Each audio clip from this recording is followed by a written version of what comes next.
శ్రీ గురుభ్యో నమః.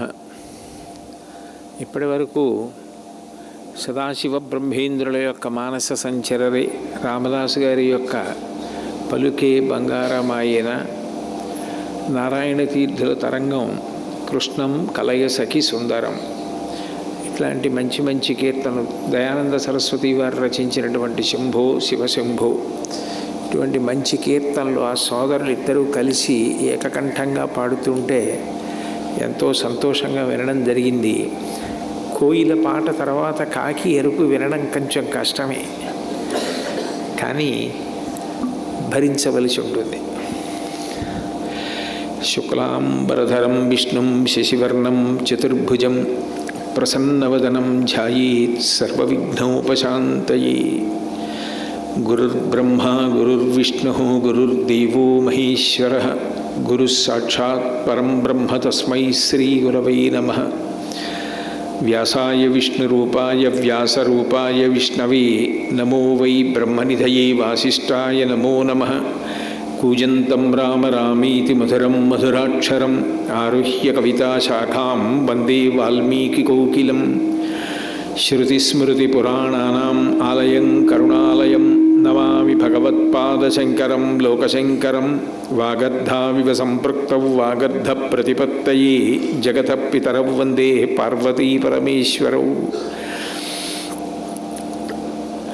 నమోస్తు తే వ్యాస విశాలబుద్ధే పుల్లారవిందాయతపత్రనేత్ర, ఏన త్వయా భారతతైలపూర్ణః ప్రజ్వాలితో జ్ఞానమయ ప్రదీపః. పార్థాయ ప్రతిబోధితాం భగవతాం నారాయణేన స్వయం, వ్యాసేన గ్రథితాం పురాణమునినాం मध्ये మహాభారతం. అద్వైతామృతవర్షిణీం భగవతీం అష్టాదశాధ్యాయినీం, అంబ త్వామనుసంధదామి భగవద్గీతే భవద్వేషిణీం. వసుదేవసుతం దేవం కంసచాణూరమర్దనం, దేవకీ పరమానందం కృష్ణం వందే జగద్గురుం. నారాయణం నమస్కృత్య నరం చైవ నరోత్తమం, దేవీం సరస్వతీం వ్యాసం తతో జయముదీరయేత్. విమలపటి కమలకుటి పుస్తకరుద్రాక్షసస్తహస్తపుటి, కామాక్షి పక్ష్మలాక్షి కలిత విపంచి విభాసి వైరించి. హరి ఓం. పరమేశ్వర స్వరూపైన సభకి నమస్కారం. సర్వసాధారణంగా లోకం అంతటిలోనూ ప్రచారంలో ఉన్న తపస్సు అన్న మాటకి భిన్నంగా శ్రీకృష్ణ భగవానుడు భగవద్గీత ప్రబోధం చేసినప్పుడు అందరూ ఆచరించడానికి వీలైన రీతిలో భగవంతుడిచ్చినటువంటి గొప్ప ఉపకరణమైన శరీరము యొక్క పవిత్రతని అవగాహన చేసుకోవడానికి వీలుగా తపస్సుని 3 విధాలుగా విభాగం చేసి మాట్లాడాడు. అందులో మొదటిదైనటువంటి శారీరకమైన తపస్సు గురించి నిన్నను పరిశీలించడం జరుగుతోంది. దేవ ద్విజ గురు ప్రాజ్ఞ పూజనం బ్రహ్మచర్య మహింసాచ శారీరం తప ఉచ్యతే అంటాడు శ్రద్ధాత్రయ విభాగ యోగంలో. శరీరంతో చేసే తపస్సు గురించి మాట్లాడుతూ శౌచం అన్న మాట దగ్గర నిన్నను పరిశీలిస్తూ ఆగడం జరిగింది. శౌచము అంటే పవిత్రముగా ఉంచుకొనుట. భగవంతుడు ఇచ్చినటువంటి చాలా గొప్ప ఉపకరణం, ధర్మాచరణ కొరకు ఉపయోగపడేటటువంటి గొప్ప ఉపకరణం కనుక దీనిని చాలా పవిత్రంగా జాగ్రత్తగా ఉంచుకోవాలి అన్నది తాత్పర్యం. దీనిని పవిత్రంగా ఉంచుకోవడం అంటే స్నానాదుల చేత పవిత్రంగా ఉంచుకోవడం ఒక ఎత్తు. పృథివీ మంత్రములు ఉచ్చరిస్తూ ప్రతిరోజు కూడా మట్టిని ఒంటికి తగిలేటట్టుగా అలదుకుని స్నానం చేసి పాప పరిహారం చేసుకోవడం ఒక ఎత్తు. అట్లాగే ఈ శరీరము యొక్క వైభవాన్ని తెలుసుకోవడం ఒక ఎత్తు. ఇది శాశ్వతము కానప్పటికీ ఒకటి మాత్రం నిజం, ఇందులో ఉన్నప్పుడే సత్యాన్ని తెలుసుకోవడానికి అవకాశం కలుగుతుంది. ఇది ఋతుమంతము, దీని ఎందుండి సత్యమును తెలుసుకోవాలి. అసత్యమైన శరీరము లేకపోతే సత్యము భాషించే అవకాశం లేదు. ఇది అసత్యమే అయినా నిత్యవస్తువు కాకపోయినా దీని యందుండి మాత్రమే సత్యమును తెలుసుకోవాలి. భగవాన్ రమణ మహర్షి మాట్లాడుతూ ఒక అద్భుతమైన ఉపమానం చెప్తారు. ఒక విస్తరాకు యొక్క చిట్ట చివరి ప్రయోజనమేమి అని అడిగారు అనుకోండి. ఆ విస్తరాకుని తీసుకెళ్ళి చిట్ట చివర పెంటపోగులో పడేస్తాం. విస్తరాకు యొక్క చివరి ప్రయోజనం పెంటకుప్పలో పడేయడమని వెంటనే పట్టుకెళ్ళి పడేయం. బాదం ఆకులు తీసుకొచ్చి కడిగి శుభ్రంగా తుడిచి కొత్త చీపురు పుల్ల పట్టుకొచ్చి సన్నగా ఈని తీసి ముక్కలు తీసి విస్తరి కుట్టి ఆ విస్తరిని అవతల వచ్చినటువంటి అతిథికి వేసి వడ్డించి వారు పరిశేచనం చేసి భోజనం చేసి ఉత్తరాపోసనం పట్టిన తరువాత విస్తరి మడిచి తీసుకెళ్ళి పెంటకుప్ప మీద పడేస్తాం. శరీరం కూడా అంతే. శరీరంతో భక్తితో కర్మాచరణము చేసి చేసి చేసి చేసి ఆ భక్తి చేత చేయబడిన కర్మల చేత ప్రీతి పొందిన భగవంతుని చేత అనుగ్రహింపబడిన జ్ఞానము వలన ఇది అసత్యమని తెలుసుకున్న తర్వాత దీని గురించి సత్యము కాదన్న రూఢభావనతో ప్రవర్తించిన దోషముండదు తప్ప ముందే మెట్ట వేదాంతంతో శరీరం అనేటటువంటిది చాలా తక్కువ అన్న భావన పొందడం సాధ్యం కాదు. ఎందుచేతనంటే ఇంకా మనం పొందనటువంటి జ్ఞానం ఏదున్నదో అది పొందినట్లుగా ప్రవర్తిస్తే ప్రమాదకరమైన పరిస్థితి ఏర్పడుతుంది. గోచి పెట్టుకున్నంత మాత్రం చేత అరుణాచలంలో ఉన్న భగవాన్ రమణ మహర్షి కాలేరు. గడ్డం పెంచుకున్నంత మాత్రం చేత ఆరుద్ర కాలేరు. ఏదైనా తనంత తానుగా ఈశ్వరానుగ్రహంగా లభించిన తరువాత మాత్రమే మనం అనుకరించవలసిన పరిస్థితి కానీ మనం అట్లా ప్రవర్తించవలసిన పరిస్థితి కానీ లేకుండా తనంత తానే ప్రకృతి సంబంధంగా ప్రకృతిబద్ధంగా ప్రకృతి నియమంగా ఊడిపోవలసినది ఊడిపోతుంది. పాము కుబుసం ఎలా విడిచిపెట్టేస్తుందో కొబ్బరి పెంకుని అంటుకుని ఉన్నటువంటి కొబ్బరి తనంత తానే ఊడిపోయి ఎట్లా కురిడి అయిపోతుందో అట్లా జ్ఞానము కలిగిన తరువాత ఈ శరీరము నేను కాదన్న భావనతో జ్ఞాని ప్రవర్తిస్తాడు. జ్ఞాని ఎట్లా ప్రవర్తించాడు కదా అని జ్ఞాని ఎట్లా ప్రవర్తిస్తున్నాడో అట్లా మనం కూడా ప్రవర్తించే పద్ధతిని కల్పించుకున్నాం అనుకోండి, అది చూడడానికి చాలా అసహ్యంగా ఉంటుంది. జ్ఞాని కాకుండా మీరు జ్ఞానిలా ప్రవర్తించకూడదు. అంటే జ్ఞానిని అనుకరించలేరు, అజ్ఞానిని అనుకరించరాదు. ఈ నియమాన్ని బాగా గుర్తుపెట్టుకోవాలి. జ్ఞానిని మనం అనుకరించలేం. ఎందుకనంటే భగవాన్ రమణులు ఉన్నారనుకోండి, ఆయనకి సర్కోమా వ్యాధి వచ్చింది. భయంకరమైనటువంటి నిప్పితో కూడుకున్న రాచపుండు. మోచేతి మీద అటువంటి నిప్పితో కూడుకున్న పుండు పుడితే ఆయన దానిని శస్త్రచికిత్స చేయడానికి వైద్యులు వస్తే నాకు ఏ మత్తు అక్కర్లేదు, ఇదే పెద్ద పుండు, దీనికి పుండు పుట్టింది, పుండుకు పుట్టిన పుండుని కోయడానికి మళ్ళీ మత్త అక్కర్లేదు, కోసుకోండి నేను చూస్తానన్నారు. అయినా వైద్యులు తమదైనటువంటి ధర్మం ఒకటి ఉంటుంది కాబట్టి మేము అట్లా నిర్వర్తించకూడదని మత్తిచ్చి చేశారు. చేసిన తరువాత ఆయనని రాత్రి పడుకోబెట్టినప్పుడు వైద్యులు కూడా బహుశా అట్లా చెయ్యరనుకుని వెళ్ళిపోయారు. కానీ బయట చాలా చల్లగా ఉంది అని చెప్పి ఆ గది అంతా వేడిగా ఉంచగలిగినటువంటి యంత్రాన్ని తీసుకొచ్చి ఆయన అంతేవాసులు ఆ మంచం కింద పెట్టారు. తెల్లవారేటప్పటికీ ఆ సర్కోమా శస్త్రచికిత్స చేసినటువంటి పుండు శలలు వేసి నెత్తురు కారిపోతోంది. వైద్యులు వచ్చారు, ఆయన అంతేవాసులు వచ్చారు, పరిగెత్తుకొచ్చి ఇదేమిటి కొన్ని గంటల్లోనే పుండు మళ్ళీ ఇంత పెరిగిపోయి నెత్తురు కారిపోతోందని భయపడి వైద్యులతో చెప్పారు. వైద్యులు అన్నారు, ఇట్లా శస్త్రచికిత్స చేసిన తరువాత ఇటువంటి శస్త్రచికిత్సకి ఇట్లా వేడి ఇచ్చే పరికరాన్ని వాడకూడదు, ఎవరు పెట్టారని అడిగారు. ఆ అంతేవాసులు బయట చాలా చల్లగా ఉంది, ఇబ్బంది పడతారని మేమే పెట్టాం, ఇంత నిప్పి పెడుతున్నప్పుడు ఇంత సెలవేస్తున్నప్పుడు మీరు నన్ను పిలిచి చెప్పచ్చు కదా, తీసేస్తాం కదా అన్నారు.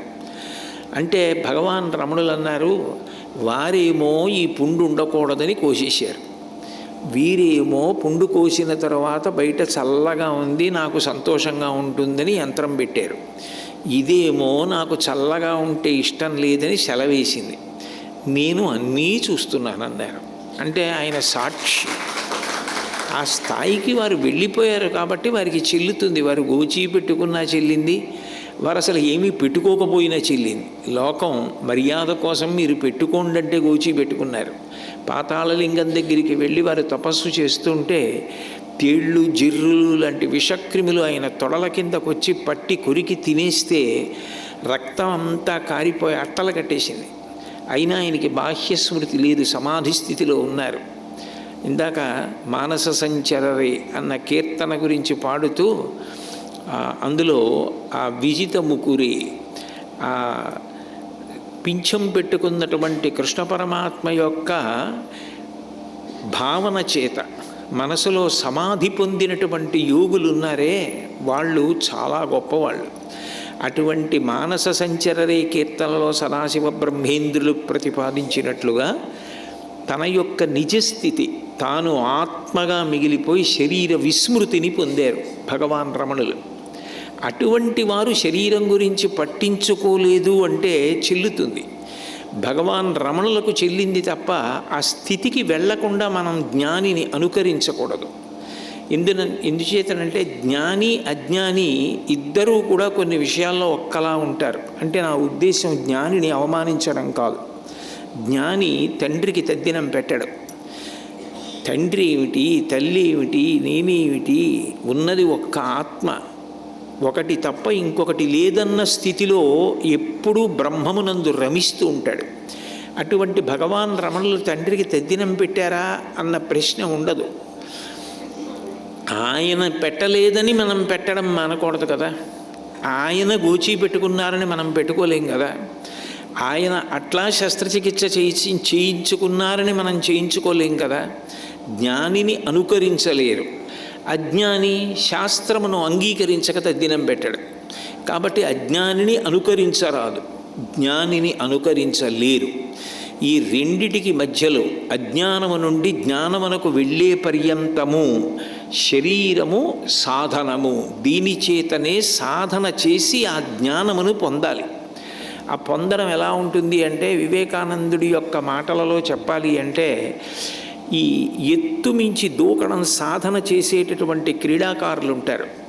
అటో కర్ర ఇటో కర్ర పెట్టి మెట్లులా పెట్టుకుని దాని మీద కర్ర పెట్టుకుని మిల్లిమిల్లిగా ఎత్తు పెంచుతూ దాని మించి దూకడం సాధన చేస్తారు. ఒక్కొక్కసారి మనకి భయం వేస్తుంది చూస్తే. ఏ 10 అడుగుల ఎత్తునో అడ్డు కర్ర పెట్టుకుని దాని మించి దానికి తగలకుండా దూకాలి. వాళ్ళు దూకడానికి సాధనంగా ఒక కర్ర పట్టుకుని పరిగెడతారు. యువతల వైపు నుంచి పరిగెత్తి వాళ్ళు దూకవలసినటువంటి అడ్డుకర్ర వచ్చినప్పుడు ఈ చేతిలో ఉన్నటువంటి కర్రని దాపు చేసి శరీరాన్ని పైకెత్తుతారు. ఎత్తి అవతల వైపుకి పడిపోయేటప్పుడు అంటే అడ్డంగా ఉన్నటువంటి కర్ర మీదకి వెళ్ళి ఇక అవతల వైపు ఇసుకలో పడిపోయేటప్పుడు ఏ కర్ర సహాయంతో తమ శరీరాన్ని పైకెత్తారో ఆ కర్రని మాత్రం అటువైపుకి తీసుకెళ్లరు. కర్రని ఇటువైపుకి వదిలేసి శరీరాన్ని అటువైపుకి పడేస్తారు, అటు దూకేస్తారు. జ్ఞాని అంతే. ఈ శరీరంతో సాధన చేసి చిట్ట చివరికి ఈ శరీరము నేను కాదు, ఆత్మ నేను. నైనం చిందంతి శస్త్రాణి నైనం దహతి పావకః నచైనం క్లేదయంత్యాపో నశోషయతి మారుతః అని అనుభవంలోకి వచ్చే పర్యంతము శరీరాన్ని ఊతంగా వాడుకుంటాడు. శరీరముతోటే సాధన చెయ్యాలి. ఆ స్థితి వచ్చిన తరువాత శరీరమును ఇటు వదిలి తాను అటుపడిపోయినట్లు ఒక దూకేటటువంటి వ్యక్తి ఎట్లా సాధన చేస్తాడో అలా శరీర విస్మృతిని పొంది తాను ఆత్మగా నిలబడిపోతాడు, అనుభవంలోకి తెచ్చుకుంటాడు. అది తెచ్చుకునే పర్యంతం ఈ శరీరం అనేటటువంటిది సాధనకు అత్యంత ఉపయుక్తమైనటువంటి విషయం. ఇది భగవంతుడు అపురూపంగా ఇచ్చినటువంటి సాధనం. 84 లక్షల జీవరాశుల్లో ఇట్లా సాధన చెయ్యడానికి కానీ, శాస్త్రమును చదువుకోవడానికి కానీ, గురువుని సేవించడానికి కానీ ఏ ఇతర ప్రాణికి సాధ్యం కాదు. అటువంటి అవకాశం ఉన్నదెవరికి అంటే ఒక్క మనుష్య ప్రాణికే ఉంది. అందుకే శ్రద్ధ అని ఒక మాట మాట్లాడతారు భగవద్గీతలో. గీతాచార్యుడు కూడా శ్రద్ధావాన్ లభతే జ్ఞానం అంటాడు. శ్రద్ధ అంటే శాస్త్రస్య గురువాక్యస్య సత్యబుద్ధ్యావధారణ సా శ్రద్ధ కటితా సిద్ధి యయా వస్తూపలభ్యతే అంటారు వ్యాఖ్యానంలో శంకర భగవత్పాదులు. శాస్త్రము చెప్పినది సత్యము, గురువుగారు చెప్పినది సత్యము అని తిరుగులేని నమ్మకం ఎవరు పొందుతారో వారిని శ్రద్ధావంతులంటారు. అటువంటి వారు పొందనేది లోకంలో ఉండదు. అటువంటి నమ్మకంతో ఉపాసన సాధన చెయ్యవలసినది దేనితో అంటే శరీరంతో చెయ్యాలి. అప్పుడు శరీరము యొక్క పవిత్రతని తెలుసుకున్నట్టు. ఇందులో గమ్మత్తు ఏమిటంటే ఏది ఇంత ఉపయుక్తమో అది సత్యము కాదని చివరికి తెలుస్తుంది. తెలిసి దాని గురించి ఏ విధమైనటువంటి శోకమును పొందని స్థితికి ఎదిగిపోతాడు. అయితే ఈ శరీరము యొక్క సహకారము లేకుండా మాత్రం ప్రాథమిక దశ దాటడం కూడా సంభవం కాదు. శరీరము సహకరించాలి. ఎందుచేతనంటే మీకు నేను బాగా అర్థమయ్యేటట్టు చెప్పాలి అంటే ఒక్క ఉదాహరణ చెప్తే మీరు పట్టుకోవడం తేలికవుతుంది. పౌర్ణమి చంద్రుడు ఆకాశంలో కనపడుతున్నాడు అనుకోండి.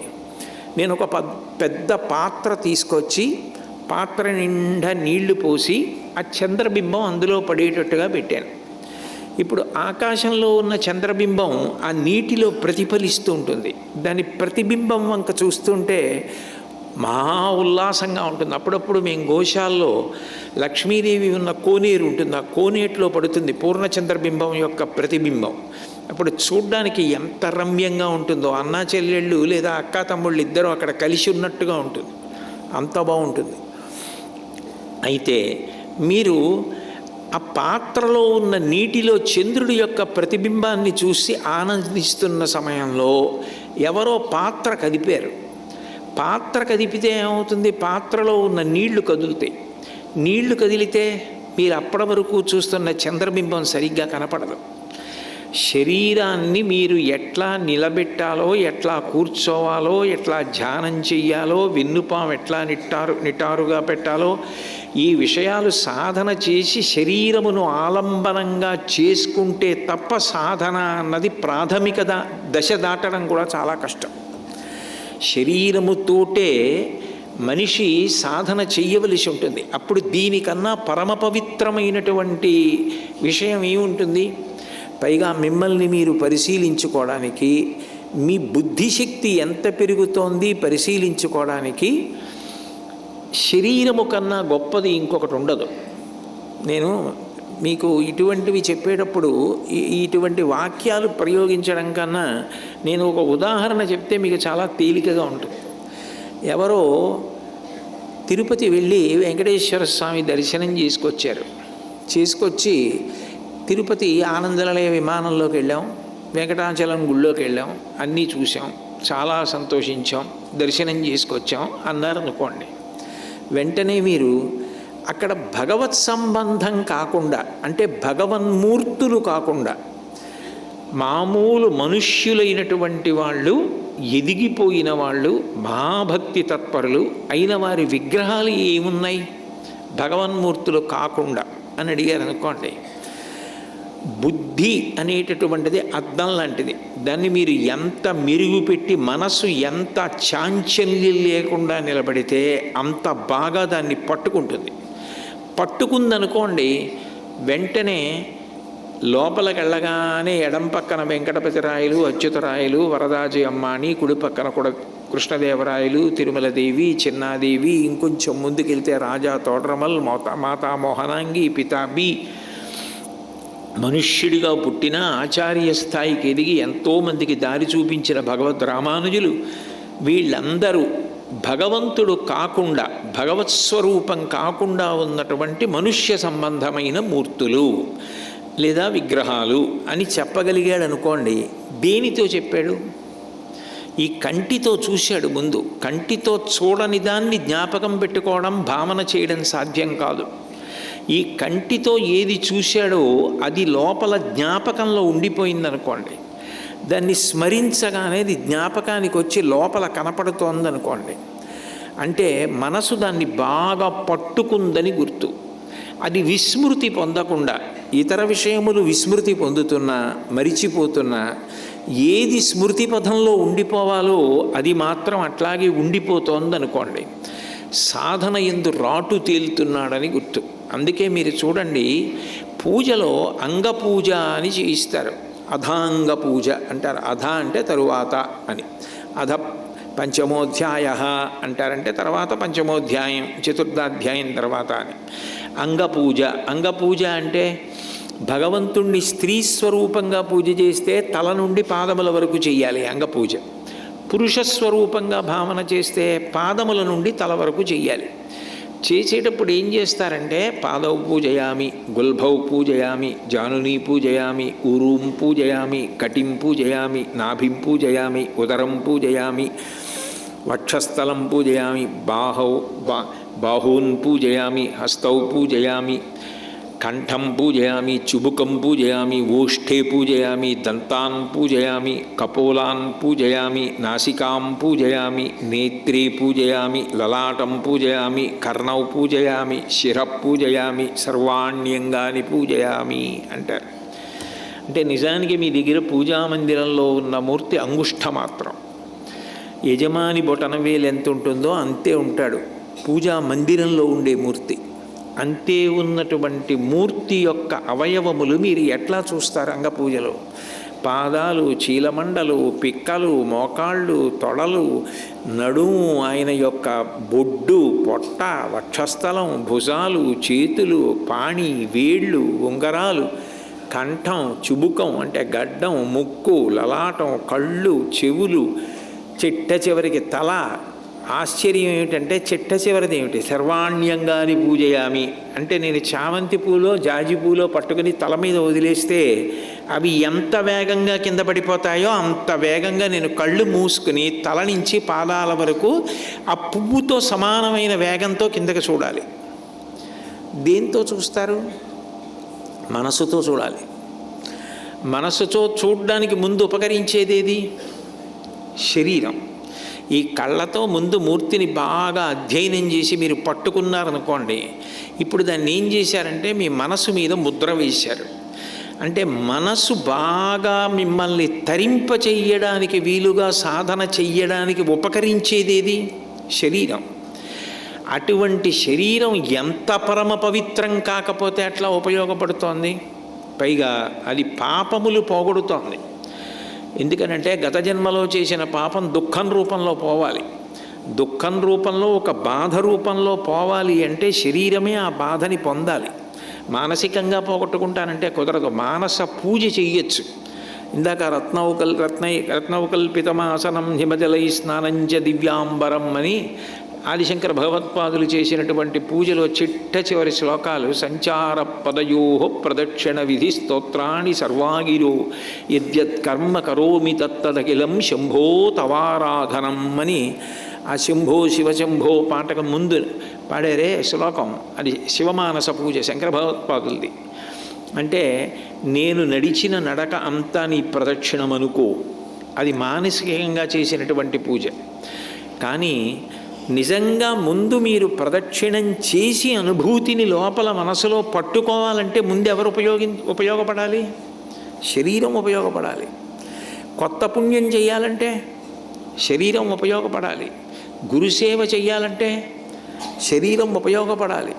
ఎందుకని శ్లోకం మొదట్లో ఏమంటున్నాడు కృష్ణ పరమాత్మ? దేవ ద్విజ గురు ప్రాజ్ఞ పూజనం అంటున్నాడు. అవి దేనితో చెయ్యాలి?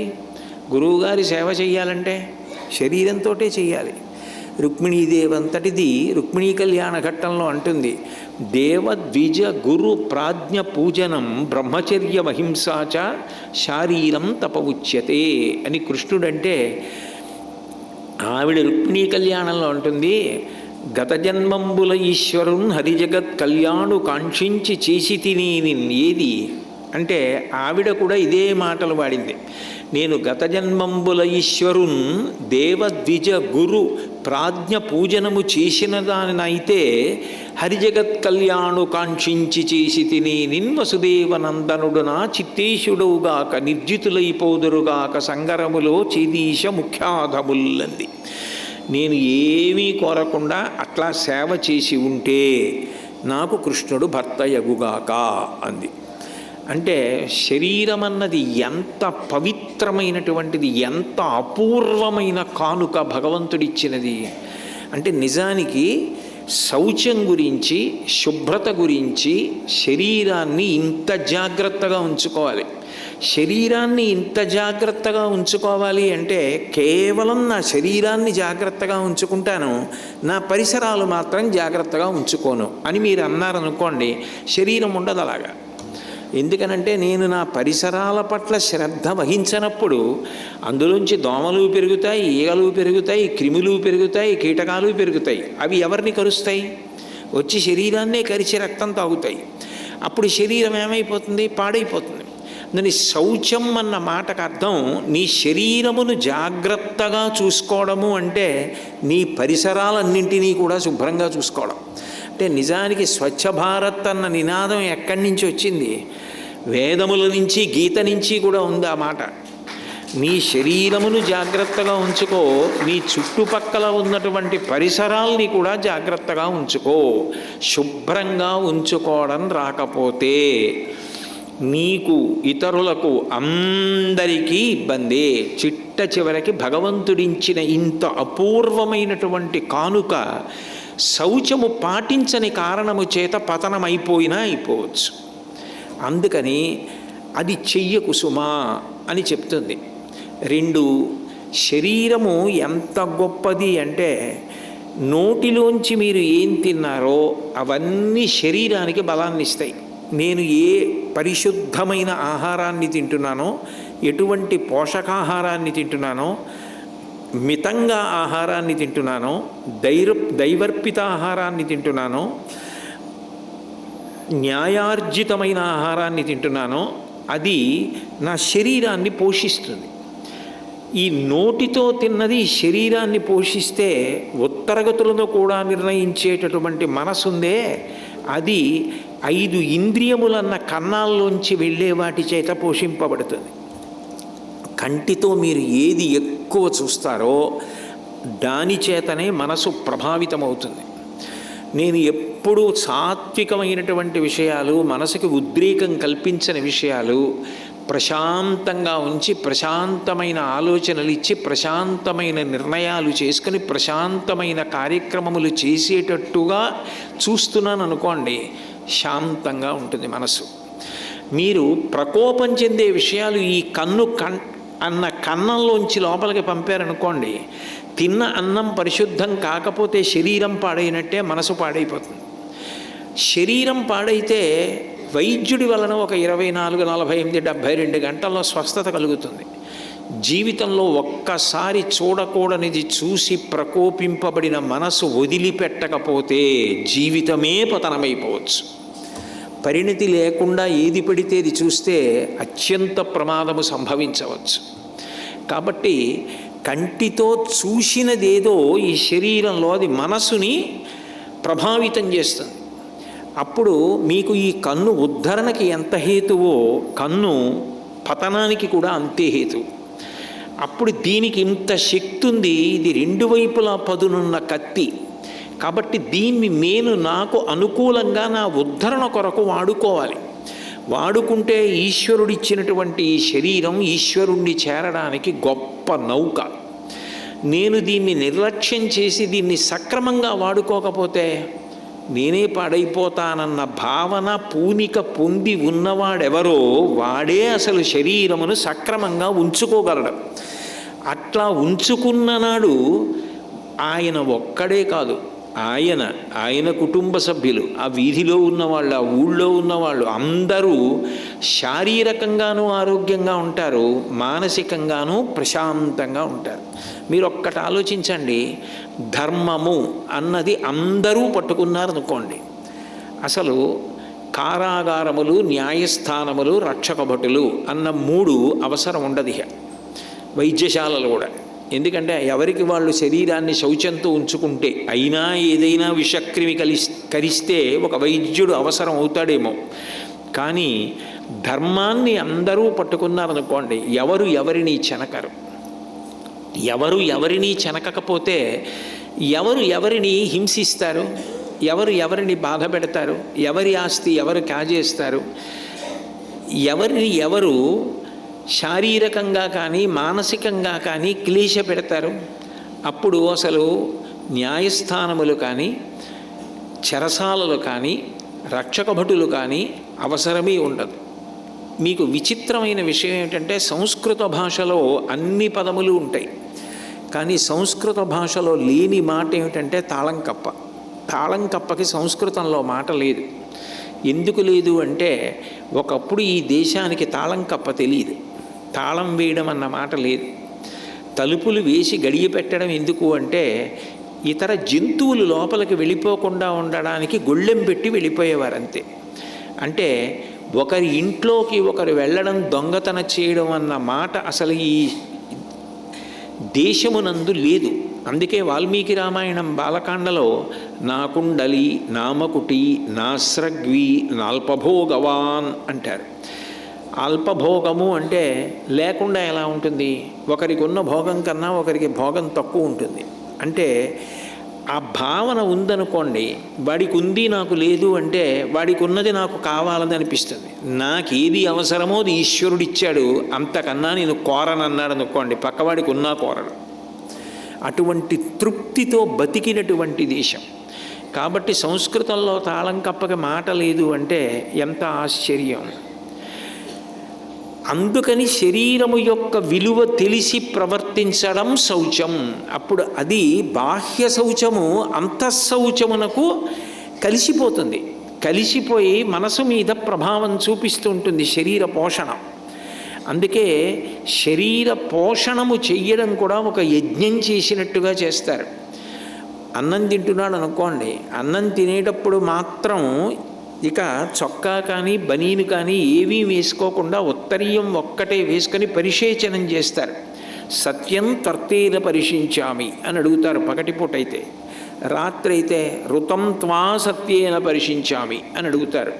ఈ శరీరమును సత్యమును తెలుసుకొనుటకు ఉపకరణముగాక అని. నేను కేవలము అన్నం తింటలేదు, నేను లోపల ఉన్న వైశ్వానరాగ్నికి హవిస్సిస్తున్నానని స్వాహాకారంతో 5 మాటలు పంటికి తగలకుండా కేవలం నాలుక మీద పెట్టుకుని నేతి అన్నాన్ని 5 మాటలు లోపలికి పుచ్చుకుంటారు. అంటే మిగిలినదంతా కూడా యజ్ఞశేషం. అంటే ఆయన అక్కడ తిని వెళ్ళిపోయాడు అంటే అక్కడ యజ్ఞం జరిగినట్టుగా సమానం. అంత పవిత్ర భావనతో అన్నం తినడానికి కారణం అంత పవిత్రమైన శరీరాన్ని అంత పవిత్రంగా పోషించాలి అని. ఇంత ఉదాత్త భావనతో శరీరం పట్ల ప్రవర్తనతో ఉండేవారు. కాబట్టి దేవ ద్విజ గురు ప్రాజ్ఞపూజనం బ్రహ్మచర్యమహింసాచ శారీరం తప ఉచ్యతే. అందులో ఇప్పటికీ మనం ఆ శ్లోకంలో శరీరంతో చేసే తపస్సులో దేవ ద్విజ గురు ప్రాజ్ఞ పూజనం శౌచమార్జవం, శౌచం అన్నమాట పూర్తయింది అని అనుకుంటే ఆర్జవం. ఆర్జవం అన్న మాటకు అర్థం ఏమిటంటే మనస్సు, వాక్కు, కాయము ఈ మూడిటిని ఏకీకృతం చేసే ప్రయత్నం చెయ్యాలి. అది అన్ని వేళలా అట్లా చేయడం తనంత తానుగా వచ్చేసింది అనుకోండి, అసలు ఇబ్బంది లేదు. కానీ అలా ఉండదు. శరీరానికి వయసు వస్తున్న కొద్దీ గతి తప్పడం అన్న మాట ఎక్కడ ఉంటుందంటే ఏ శిక్షణా కేంద్రం అవసరం లేకుండా తనంత తానుగా వచ్చేది ఏది అంటే నోటితో ఒకటి మాట్లాడుతూ ఉంటాడు, మనసు చేత ఒకటి అనుకుంటూ ఉంటాడు, చేసేది ఒకటి చేస్తూ ఉంటాడు. అంటే మనసు చెప్పినది, మనసులో అనుకున్నది నోటితో అనడం, నోటితో అన్నది చెయ్యనని తెలుసు. నేను ఇది చెయ్యను అని తెలిసి తప్పకుండా చేస్తానండి అంటాడు. మనసులో అన్నాను కానీ నీ చెయ్యనని నాకు తెలుసు అంటాడు. ఇది ప్రమాదకరమైన పోకడ. ఎందుకంటే నిరంతరం మీరు వేరొకరిని మోసం చేస్తున్నారని గుర్తు. అంతకన్నా మీరు మీ అసమ్మతిని, మీ యొక్క అశక్తతని చెప్పడం చాలా మంచిది. ఇప్పుడు సమ్మతిని తెలియచేసేటప్పుడు సర్వసాధారణంగా ఈ 3 ఒకటైపోతాయి. నేను 6:30 వచ్చి నాకు భగవద్గీత గురించి తెలిసిన్నది మీకు చెప్తానండి అన్నాను అనుకోండి. 6:30 రావాలని మనసులో అనుకుని నేను చెప్పేసి నిజంగా నేను వచ్చి నాకు తెలిసినది చెప్పి వెళ్ళిపోయాను అనుకోండి, ఆర్జవం. మనసులో నేను ఎటు వెళ్ళను అని అనుకుని తప్పకుండా 6:30కు వచ్చేస్తాను, భగవద్గీత చెప్తాను. ఉట్టిది నేను వెళ్ళను, ఆ సమయానికి నేను వేరే చోట ఉంటాను. ప్రస్తుతానికి ఇలా అంటే వెళ్ళిపోతారు. ఆ తర్వాత అంతా ఏర్పాటైన తర్వాత అయ్యా మీరు ఇంకా రాలేదు ఏమిటంటే అప్పుడు ఏదో చెప్దాంలే అంటే ఆర్జవము లేదని గుర్తు, ప్రయత్నం లేదు. అసలు ఈ మూడిటిని ఒక సరళ రేఖలోకి తీసుకొచ్చే ప్రయత్నం లేదు. ఇది తనంత తానుగా ఎప్పుడూ ఇక అట్లా అలవాటైపోయింది అనుకోండి. మనసులో ఒకటి అనుకుంటూ ఉండడం, మాటతో ఒకటి చెప్తూ ఉండడం, చేసేది ఇంకోటి చేస్తూ ఉండడం. దాన్ని దంభము అని పిలుస్తారు. దంభము అంటే ఒకలా కనపడుతూ ఉంటాడు, ఒకలా చేస్తూ ఉంటాడు. భాగవతంలో దీనికి గుర్తుగా తెల్లటి కొంగ చూపిస్తారు. బకాసురుడని, బకమంటే కొంగ. కొంగ చెరువు ఒడ్డున నిలబడుతుంది, తెల్లగా ఉంటుంది, ఒంటికాలి మీద నిలబడినట్టు ఉంటుంది. ఒంటికాలి మీద నిలబడి ఆ నీటి దగ్గర అలా ఉంటుంది, లేదా నీటిలో నిలబడుతుంది. చూసిన వాళ్ళకి ఎలా ఉంటుందంటే నీళ్లల్లో తపస్సు చేస్తున్నటువంటి ఒక సాధు పురుషుడు ఒంటికాలి మీద నిలబడి సాధన చేస్తే ఎలా ఉంటుందో అలా కనపడుతుంది. తెల్లగా శుద్ధసత్వంలా కనపడుతుంది. దాని దృష్టి అంతా చేప ఎక్కడ కనపడుతుందని ఉంటుంది. చేప కనపడగానే లటుక్కన చంపుటాల్లో ఇరికించుకుని ఎగిరిపోతుంది. అది లోపల చేపని పట్టుకోవాలని ప్రయత్నం, పైకి ఒంటికాలి మీద తపస్సు చేస్తున్నట్లుగా కనపడుతుంది. అరసవిల్లి క్షేత్రంలో సూర్య నమస్కారాలు చేసేటప్పుడు ఒంటికాలి మీద చేసి ఒంటికాలితో నమస్కారం చేసి ఒంటికాలితో లేచి మనకి చూడడానికి ఆశ్చర్యంగా ఉంటుంది, ఎలా చేస్తున్నారా అని. అంత అద్భుతంగా చేశారు. పొద్దున చూశాను నేను. సాధన చేత సమకూరు పనులు ధరలోన. అట్లా ఒంటికాలి మీద నిలబడుతుంది కొంగ. అంటే వాళ్ళు చేసేది దైవీ ప్రక్రియ, నేను వాళ్ళతో పోల్చట్లేదు. ఆ కొంగ పైకి అంత సాత్వికంగా కనపడి చేపని పట్టడం లోపల మనసులో ఉన్నట్టుగా దంభం అలవాటైపోయిందనుకోండి, ఆయనని తన భార్యాపిల్లలు కూడా నమ్మరు. చివరికి తనని తానే నమ్మడం. ఎందుకంటే నేను అంటాను కానీ నేను చేయను, చెయ్యనిది చేస్తానడం ఆయనకు అలవాటు అయిపోతుంది. అంతకన్నా నేను చెయ్యలేను అన్నదాన్ని నేను చెయ్యలేనండి అని మీరు మీ అసమ్మతిని చెప్పడం అలవాటు చేసుకున్నారనుకోండి, దంభం అన్న దోషం రాదు. అప్పుడు ఈ రుజుత్వం లేకుండా పోవడం అనేటటువంటి దోషం తొలగిపోతుంది. 2, ఈ రుజుత్వమునందు అత్యంత ప్రధానమైన విషయం ఏమిటి అంటే పని చెయ్యడం కాదు గొప్ప, మీరు చెయ్యవలసిన సమయానికి చేశారా లేదా అన్నది గొప్ప. అందుకే రామాయణంలో సుందరకాండలో ఒక మాట ఉంటుంది, కర్తవ్యమకృతం కార్యం సతాం మన్యుముదీరయేత్ అని. అంటే మహాత్ములైన వారికి కూడా కోపం వస్తుంది. కోపం చెడ్డగుణం కదా, మరి మహాత్ములకు కోపం రావడం ఏమిటి అంటే చెయ్యవలసిన సమయానికి చెయ్యవలసిన పని చెయ్యలేదనుకోండి, సమయపాలన చెయ్యకపోతే మహాత్ములకు కూడా కోపం వస్తుంది. అంటే ఒక పని చేస్తాననడం కాదు గొప్ప, నువ్వు ఆ పని చెయ్యాలి అంటే ఎన్ని గంటలకి చేద్దాం అనుకుంటున్నావు, ఎన్ని గంటలకు ఆ పని చేస్తావు అన్నప్పుడు ఆ సమయానికి ఆ పని చెయ్యడం ఇబ్బంది అవుతుందేమో అన్నదాన్ని చెయ్యకుండా ఉండడానికి నువ్వు నిలబడగలగాలి. నువ్వు చెయ్యగలిగిన దాని మీదే దృష్టి పెట్టాలి. నువ్వు ఏ సమయానికి అది చెయ్యాలో ఆ సమయానికే చెయ్యాలి. ఆ సమయానికి చెయ్యకపోతే దాని వలన ప్రయోజనం ఉండదు. హోమం చేసి మహాపూర్ణాహుతి అయిపోయిన తర్వాత అప్పుడు తీసుకొచ్చి అందులో హవిస్సు వేస్తాను, సమిధ వేస్తాను, ఆజ్యం వేస్తానంటే ప్రయోజనం ఏమిటి? ప్రయోజనం ఉండదు. బూది అయిపోయిన తర్వాత అందులో ఏం వేస్తే మాత్రం భగవంతుడికి ఎడుతుంది? సమయం దాటిపోయిన తర్వాత నువ్వు చేసే పనులు ప్రయోజనకరము కావు. సమయాన్ని పాటించడం, నువ్వు ఏది చెయ్యగలవో అది చేస్తానని చెప్పడం, నువ్వు చెయ్యలేని దాన్ని చెయ్యలేనని నీ అసమ్మతిని తెలియచేయడం, ఇవి చాలా ప్రధానం జీవితంలో. ఇవి చెయ్యడం అన్నది దేనితో ఉంటుంది? శరీరంతో ఉంటుంది. ఈ శరీరంతో చేసేటప్పుడు దీనికి బడలిక ఉంటుంది. ఇది చెయ్యగలిగినది ఉంటుంది, ఇది చెయ్యలేనిది ఉంటుంది. దాన్ని నువ్వు ఊహ చేసుకొని నీ శరీర సౌష్ఠవాన్ని అనుసరించి నీ మానసిక పరిణితిని అనుసరించి నువ్వు చెయ్యగలిగినంతే చెయ్యడానికి అంగీకరించాలి తప్ప చెయ్యలేనివి చేస్తానన్నవి సమయానికి చెయ్యక, చేస్తానని చెప్పినవి అసలు చెయ్యనని మనసులో తెలుసుకుని అటువంటి పనులు చెయ్యకూడదు. అది మనిషికి ఉండవలసిన లక్షణం కాదు.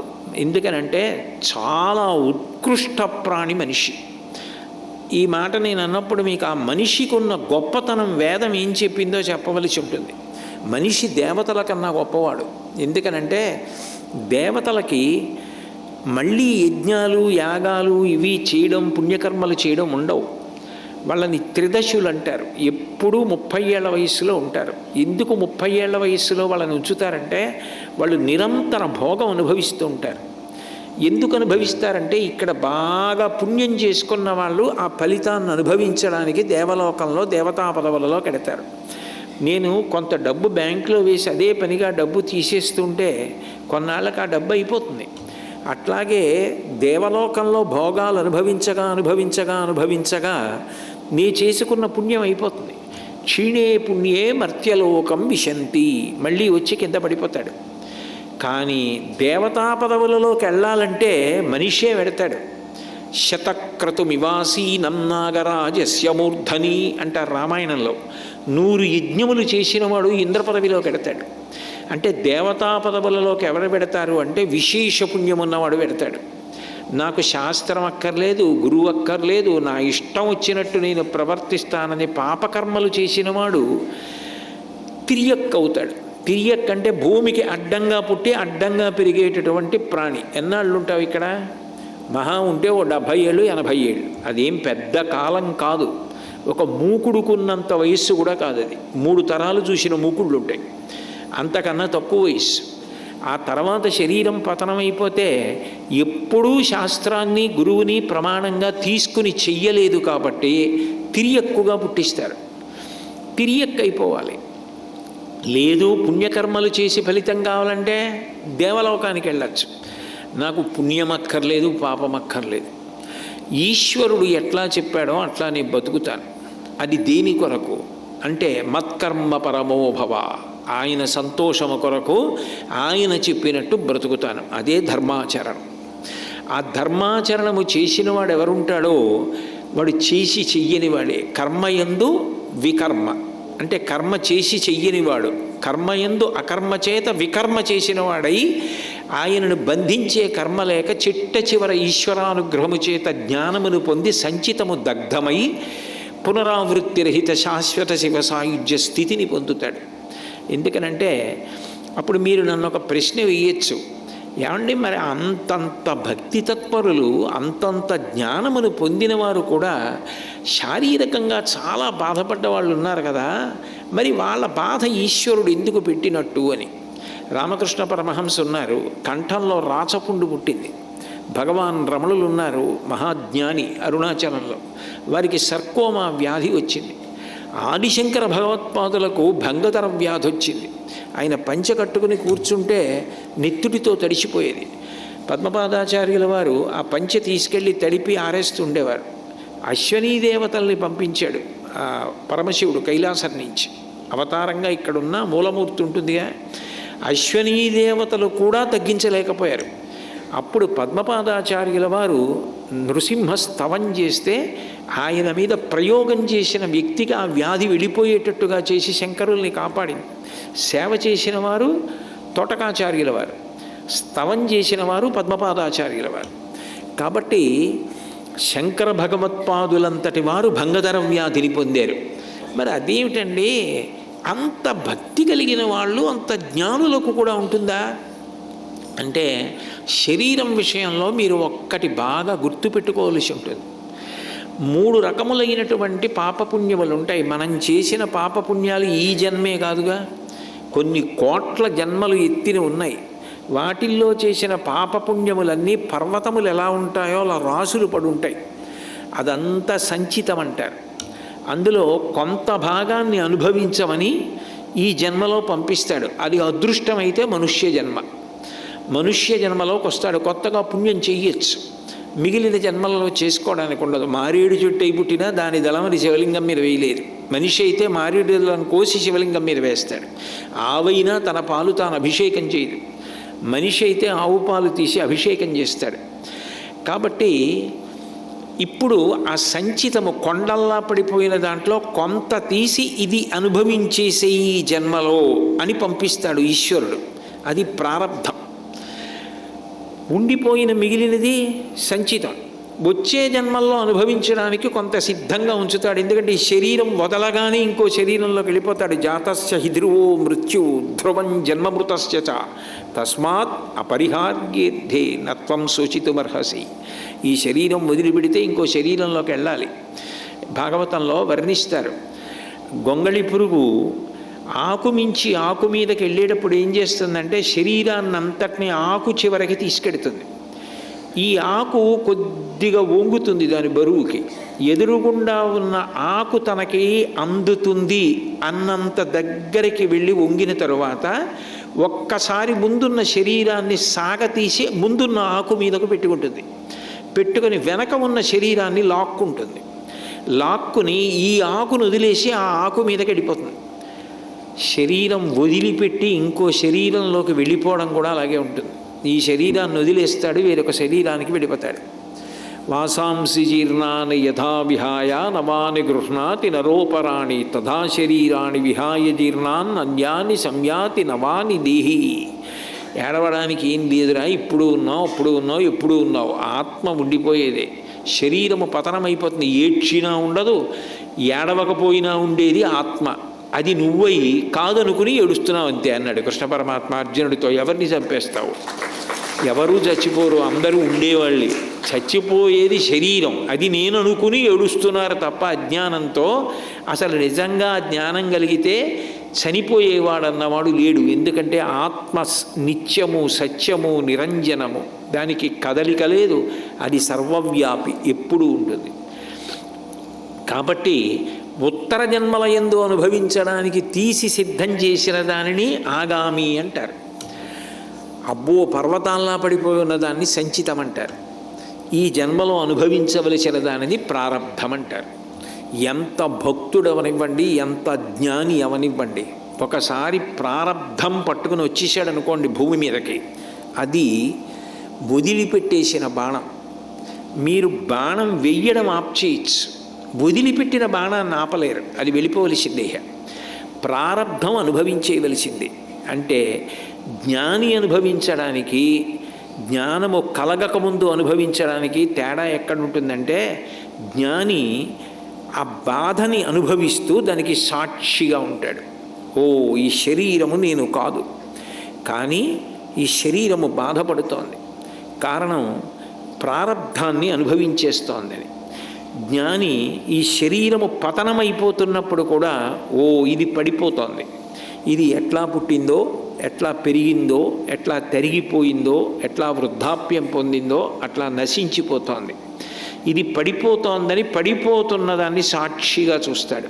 అది చూడడం అన్నది ఎట్లా ఉంటుంది అంటే, ఏదో కంటితో మనం అన్నీ చూస్తాం, కానీ కంట్లో నలక పడిందనుకోండి, పూర్వం కుంకుడు పులుసుతో తలంటి పోసేవారు, కంట్లో ఖచ్చితంగా పడేది. పడి కన్ను కనపడేది కాదు, నీరు కారిపోతుండేది. ఆ మంచిదేలే అనేవారు పెద్దవాళ్ళు. ఆ కన్ను మూసుకు కూర్చుని ఎలా తగ్గిందా అంటే ఇంకా తగ్గలేదు, కన్ను విప్పి చూడలేకపోతున్నాను అనేవాడు. కన్ను విప్పి కంటితో చూడలేకపోతున్నామన్నది చూసినవాడు ఎవరు? అది ఆత్మ. నానాఛిద్రఘటోదర స్థిత మహాదీప ప్రభాభాస్వరం జ్ఞానం యస్యతు చక్షురాది కరణద్వారా బహిస్పందతే జానామీతి తమేవ భాంతమనుభాచ్యేతత్ సమస్తం జగత్ తస్మై శ్రీ గురుమూర్తయే నమ ఇదం శ్రీ దక్షిణామూర్తయే అంటారు శంకరులు దక్షిణామూర్తి స్తోత్రంలో. కొండకి 9 కన్నాలు పెట్టి ఓ దీపం పెట్టి దాని మీద బోర్లు ఇస్తే అన్ని కన్నాల్లోంచి కాంతి వస్తుంది. ఆ కాంతి కుండది కాదు, కుండలో ఉన్న దీపానిది. అలా నీవారస్సు కవత్తన్వి పీతాభాస్వత్యనూపమా, ఇక్కడే ఉన్నటువంటి ఆత్మజ్యోతి వెలుగు జ్ఞానేంద్రియముని మీద పడి చైతన్యమై గ్రహిస్తోంది. ఒక్కసారి ఆ శివం వెళ్ళిపోయిందనుకోండి, శవం, ఇక చైతన్యము లేదు. అది జ్ఞానమును పొందాడనుకోండి, ఈ శరీరాన్ని సాక్షిగా చూస్తూ ఉంటాడు. అప్పుడు చిట్ట చివర జ్ఞానంతో సాక్షిగా చూస్తూ శరీరం వదిలిపెట్టినప్పుడు ఈశ్వరుడు అనుగ్రహించినటువంటి ఆ జ్ఞానము చేత అద్వైతానుభూతిని పొందినవాడి సంచితము దగ్ధమైపోతుంది. ఎంత పెద్ద దూది పర్వతం అవనివ్వండి, ఒక నిప్పు నిరుసుపడితే కాలిపోతుంది. ఎంత సంచితమైనా జ్ఞానము కలిగిన తర్వాత ఇక ఉండదు, దగ్ధమైపోతుంది. కాబట్టి ఇక తాను అనుభవించడానికి ఆగామి కూడా లేదు. ఇక లేదు కాబట్టి శరీరం పొందక్కర్లేదు.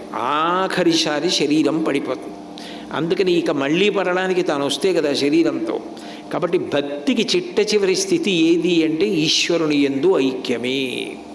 అందుకే శంకరాచార్యులు వారి శివానంద లహరిలో చిట్ట చివర నది సముద్రమునందు సంగమించినట్లు సాభక్తిరిత్యుచ్యతే అంటారు. కాబట్టి శరీరము అక్కడ వరకు వెళ్ళడానికి సాధనమై ఉంది. అయినప్పుడు మీరు దాన్ని అంత తేలికగా ఎలా పక్కన పెట్టగలరో పక్కన పెట్టలేరు. ఆర్జవం అనేది ప్రయత్నపూర్వక సాధన వలన రావాలి. అది ఈశ్వరుడు బాగా గమనిస్తూ ఉంటాడు. ఎందుకంటే చిత్రగుప్తుడు అంటుంటాం. అరసవిల్లిలో సూర్యనారాయణమూర్తి దగ్గర ఉన్నటువంటి పారిషదుల యందు ఒకరికి చిత్రగుప్తుడే పేరు అన్నారు పొద్దున వారు. చిత్రగుప్తుడు అంటే చిత్రంగా కూర్చొని గుప్తంగా రాసేవాడు ఎవరో ఆయనే చిత్రగుప్తుడు. ఎక్కడ చిత్రంగా కూర్చున్నాడు, ఇక్కడే, కుర్చీ మార్చక్కర్లేదు, లేవడు, ఏమీ చేయడు, అలా కూర్చుని ఉంటాడు, గుప్తంగా రాస్తాడు. కాల కలయతామహం అంటాడు భగవద్గీతలో. కాలస్వరూపంలో రాసుకుంటాడు అన్నీ లోపల రాస్తూ ఉంటాడు. మనం ఏం చేసాం? అందులో ఆర్జవాన్ని ప్రధానంగా చూస్తూ ఉంటాడు. ఎన్ని మాటలు నువ్వు చెయ్యనని తెలిసి చేస్తానని చెప్పావు. ఆయన పరమ సంతోషాన్ని పొందేది ఎప్పుడంటే చెయ్యలేనిది చెయ్యలేనని చెప్పినప్పుడు, చెయ్యగలిగినది చేస్తానని చెప్పినప్పుడు. అది ఆర్జవం. నేను ఇచ్చిన మూడిటిని సరళరేఖలోకి తీసుకొచ్చే ప్రయత్నం చేస్తున్నావు. కాబట్టి ఆర్జవం, నువ్వు శరీరంతో చేసే పనిని త్రికరణములు ఏకీకృతం చెయ్యాలి. నోటితో అన్నది, మనసులో సంకల్పం, శరీరంతో చేసే పని, ఈ మూడిటిని ఏకీకృతము చేస్తే ఆర్జవం అంటారు. ఆర్జవమునకు మొట్టమొదటి సాధనము శరీరమే. కాబట్టి శౌచమార్జవం బ్రహ్మచర్యం. బ్రహ్మచర్యం అంటే ఈశ్వరుడు శరీరమునందు నిక్షేపించినటువంటి తేజస్సు ఏదైతే ఉందో అది భోగమునందు దుర్వినియోగం అయిపోకుండా ఊర్ధ్వముఖ చలనము చేసి ఊర్ధ్వరేతస్కుడై జ్ఞాపక శక్తి, సాధన, కాంతి పెరిగేటట్టుగా ప్రవర్తించగలిగినటువంటి ఇంద్రియ నిగ్రహానికి ఆ బ్రహ్మచర్యం అని పేరు. అయితే గృహస్థాశ్రమంలో ఉన్నవాడు కూడా బ్రహ్మచర్యమును పాటించవచ్చు. దానికి కొన్ని నియమాలు ఉన్నాయి. ఆ నియమముల యందు మాత్రమే సంసారిగా ప్రవర్తించిన వాడు ఎవరుంటాడో ఆయన బ్రహ్మచారి కిందే లెక్కకొస్తాడు. అందుకే బ్రహ్మచర్యం అహింసాచ. అహింస అన్ని ధర్మములలోకి సర్వోత్కృష్టమైన ధర్మం ఏది అంటే అహింసా ధర్మం. అహింసా పరమోధర్మ అంటారు. అహింసని మించిన ధర్మం లేదు. అయితే విచిత్రం ఏంటంటే మరి యుద్ధం చేయమంటున్నాడు కదండి, అనకూడదు. నేను నిన్ననే చెప్పాను మీతోటి. ఒక న్యాయమూర్తి శిక్ష వేసేటప్పుడు ఆయన ఉరి శిక్ష వేస్తే ఆయన హింస చేశాడనకూడదు. ఆయన లోకమునందు హింసను నివారించడానికి ఒక నేరస్తుడు, కరడు కట్టిన నేరస్తుడికి ఉరి శిక్ష వేస్తే ఆయన వ్యక్తిగత ద్వేషంతో కాదు, ఆయన కర్తవ్యంగా దాన్ని చేశాడు. ఒక సైనికుడు శత్రు సైనికుడిని కాల్చేస్తే దేశరక్షణ కొరకు తన కర్తవ్యంగా చేశాడు. ఒక వైద్యుడు వ్రణాన్ని కోసేస్తే తన కర్తవ్యంగా శరీరాన్ని కాపాడడానికి వ్రణాన్ని తీసేశాడు. అది వారి కర్తవ్యమే తప్ప వారికి వ్యక్తిగత ద్వేషము లేదు. దుర్యోధనాదులు మడిసిపోకపోతే ధర్మము నిలబడదు. ధర్మము నిలబడకపోతే లోకమునందు శాంతి ఉండదు. అటువంటి శాంతి స్థాపన కొరకు సుక్షత్రియుడైనటువంటి అర్జునుడు యుద్ధం చేయకపోతే అహింస పాటిస్తానంటే అర్థం లేదు. అందుకని ఆయన యుద్ధం చేయమని కర్తవ్య ప్రబోధం చేశాడు తప్ప అర్జునుడికి మరి హింస చేయమని ఎందుకు చెప్పాడంటే ఇక్కడ అహింస పరమో ధర్మ అన్నవాడే అహింస శారీరకమైనటువంటి తపస్సులోకి వస్తుందని చెప్పినవాడు అక్కడ అలా ఎందుకు చెప్పాడన్న మాట అనడానికి అవకాశం ఉండదు. కాబట్టి బ్రహ్మచర్యం అహింసాచ, అహింస అన్న మాటని మీరు కొంచెం బాగా గుర్తుపెట్టుకోవాలి. శాస్త్రం అహింస అంటే అర్థం పర్థం లేని అహింసని ప్రబోధం చేయదు. ఎందుకనంటే కొన్నిసార్లు హింస జరిగి తీరుతుంది. ఉదాహరణకి హింసాస్థానములని ఇంట్లో కొన్ని ఉంటాయి. చీపురు, చాట, పొయ్యి, ఈ మూడు ప్రధానమైన హింసా సాధనాలు. ఎందుకనంటే చీపురు ఉందనుకోండి, మీరు ఇల్లు తుడుచుకున్నప్పుడు చీపురుతో తుడుస్తారు, ఎన్నో సూక్ష్మక్రిములు చనిపోతాయి. మరి ఇల్లు తుడుచుకోకుండా ఉంటే శౌచం ఎలా? తానెలా ఉంటాడు? ఇంటి పరిసరాలు ఎలా శుభ్రంగా ఉంటాయి? తుడవకపోతే ఎలా కుదురుతుంది? అప్పుడు సూక్ష్మక్రిములు చచ్చిపోయాయి కదండి, ఆ దోషం అంతా యజమానికి ఎడుతుందా అంటే అలా ఏం వెళ్ళదు. అందుకే చీపురు హింస చేసి అహింసకి సాధనంగా నిలబడుతుంది. చాట ఇప్పుడంటే శుభ్రంగా బాగు చేసి అమ్ముతున్నారు. పూర్వం మా చిన్నతనంలో మా అమ్మగారు పాపం కందిపప్పు దగ్గర నుంచి పెసరపప్పు దగ్గర నుంచి సరుకులు కొని తెచ్చిన తర్వాత మహాతల్లికి గోడలు ఎంత నిప్పెట్టేవో. చాట పట్టుకొని ఎంత చిరిగేదో అన్నీ చెరుక్కోవడమే. చెరుక్కునేవన్నీ పట్టుకెళ్ళి డబ్బాల్లో పోసి నిల్వ చేసేది. ఏవి చెరగకుండా శుభ్రం చేసిన వస్తువులు ఆ రోజుల్లో అంత తేలికగా దొరికేవి కావు. చాటతో చెరుగుతున్నప్పుడు ఈ చిన్ని పిక్కి పురుగులు అంటారు. ఈ పురుగులన్నీ కూడా పైకి తేలిపోయి ఎగిరిపోయి చచ్చిపోతాయి. అప్పుడు దోషం వచ్చిందా అంటే అబ్బెబ్బే నాకు హింసాదోషం వస్తుందండి, ఆ పురుగులతో వండి పెట్టేస్తానంటే ఏమైపోతారు ఇంట్లో వాళ్ళు? అనారోగ్యం రాదు. అందుకని చాట ఉపయోగించి చేసినటువంటి హింస అహింసయే. పొయ్యి, అగ్నిహోత్రం, ఒక్కొక్కసారి చూడండి బియ్యం కడుగుతారు. ఇప్పుడంటే లేదేమో, బహుశా కడుగుతున్నారో నాకు తెలియదు అనుకోండి. నీళ్లు పోసేస్తున్నారో, ఒకటికి ఏదో 3 డబ్బాల ఏవో కొలతలు ఉంటాయి. ఒక డబ్బాడు బియ్యం పోస్తే 3 డబ్బాలు నీళ్లు పోయడమో ఏదో ఉంటుంది కొలతలు. తెలియని విషయాలు మాట్లాడడం అన్యాయం. కాబట్టి పూర్వం నీళ్లు పోసి కడిగేవారు. కడిగితే పైకి పురుగులు తేలిపోతే వాటిని వడగట్టారని చెయ్యి అడ్డు పెట్టి బియ్యం పడిపోకుండా అవన్నీ పక్కకు వదిలిపెట్టించేసేవారు. అలా వదిలిపెట్టించేసినా కూడా ఉండిపోతాయి కొన్ని. అవి అగ్నిహోత్రం మీద పచనం చేసినప్పుడు ఉడికిపోయి చచ్చిపోతాయి. అప్పుడు దోషం వచ్చిందా, హింస వస్తుందా అంటే రాదు. అలా అయితే ఎలా బతుకుతావు? కార్పణ్య బుద్ధితో, కక్షతో అవతలవాడు బాధపడితే నువ్వు సంతోషించాలని చేసినది ఏదో, అవతలవాడి బాధ నీకు బాధ కాకుండా చేసినది ఏదో, అది హింస కిందకు వస్తుంది. అంతేకాని ఇట్లా తన జీవనం కొరకు చేసినది ఏది ఉందో అది హింస కొరకు రాదు, అది అహింస కిందకు వస్తుంది. అందుకని హింస అన్న సిద్ధాంతం వేదపరంగా హింసాధర్మం గురించి మీరు చదివితే ఆశ్చర్యకరమైన విషయాలు కొన్ని కనపడతాయి. ఇప్పుడు నేను మాట్లాడుతున్నాను అనుకోండి, ఇప్పుడు ఇందులో ఉన్న విద్యుత్ తరంగముల వలన నేను చిన్నగా మాట్లాడుతున్నా చాలా పెద్ద శబ్దం కింద వినపడుతూ ఈ ధ్వని తరంగములు, ఈ శబ్ద తరంగములు వ్యాపిస్తాయి. ఇంత శబ్ద తరంగములు వచ్చినప్పుడు దాన్ని తట్టుకోలేక వాతావరణంలో ఉన్న కొన్ని సూక్ష్మక్రిములు పడిపోవచ్చు. అంత మాత్రం చేత నాకు పాపం రాదు. ఈ దీపాలు పెట్టారు, ఏమైనా దీపపు పురుగులు వెళ్ళి దాని మీద పడి చనిపోవచ్చు. భగవద్గీత ప్రసంగాలు పెట్టి దీపాలు పెట్టినటువంటి డాక్టర్ గారులు ఇద్దరికీ కూడా ఈ పాపం వేస్తారని సిద్ధాంతం ఉండదు. ఎందుకంటే ఆ దీపాలు ప్రజాప్రయోజనం కోసం పెట్టినవి కానీ పురుగుల్ని బట్టి చంపడం కోసం పెట్టినవి కావు. అప్పుడు అది హింసాదోషంలోకి రాదు. హింస అహింస ఇది ఎక్కడ హింస అవుతుంది, ఎక్కడ అహింస అవుతుంది అన్నదాన్ని చాలా జాగ్రత్తగా తెలుసుకోవాలి. శాస్త్రం అర్థం పర్థం లేకుండా కఠినంగా మూర్ఖంగా మాట్లాడి పాపాన్ని తలకెత్తించేసే ప్రయత్నం చెయ్యదు. అహింసా పరమో ధర్మ. నీ సాధ్యమైనంత వరకు నువ్వు ఇతర ప్రాణిని ఖేద పెట్టకుండా ఉండడం, బాధ పెట్టకుండా ఉండడం, నీ వలన అవతల ప్రాణి బాధపడకూడదు. అంటే దానికి అర్థం ఏమిటి అంటే నీ సౌకర్యం గురించి ఆలోచించడం కన్నా అవతల వారి సౌకర్యం గురించి నువ్వు ఆలోచించావనుకో, అంతకన్నా గొప్ప అహింస ఇంకొకటి ఉండదు. నాకు హైదరాబాద్లో ఒక మిత్రుడు ఉన్నాడు. ఆ మిత్రుడు అప్పుడప్పుడు నా దగ్గరికి వచ్చి, మీరు మా ఇంటికి వచ్చి చాలా రోజులైంది, మా ఇంటికి ఒక్క పర్యాయం రావాలి, దేవతార్చన చెయ్యాలంటాడు. దేవతార్చన అంటే భోజనం చేయమని.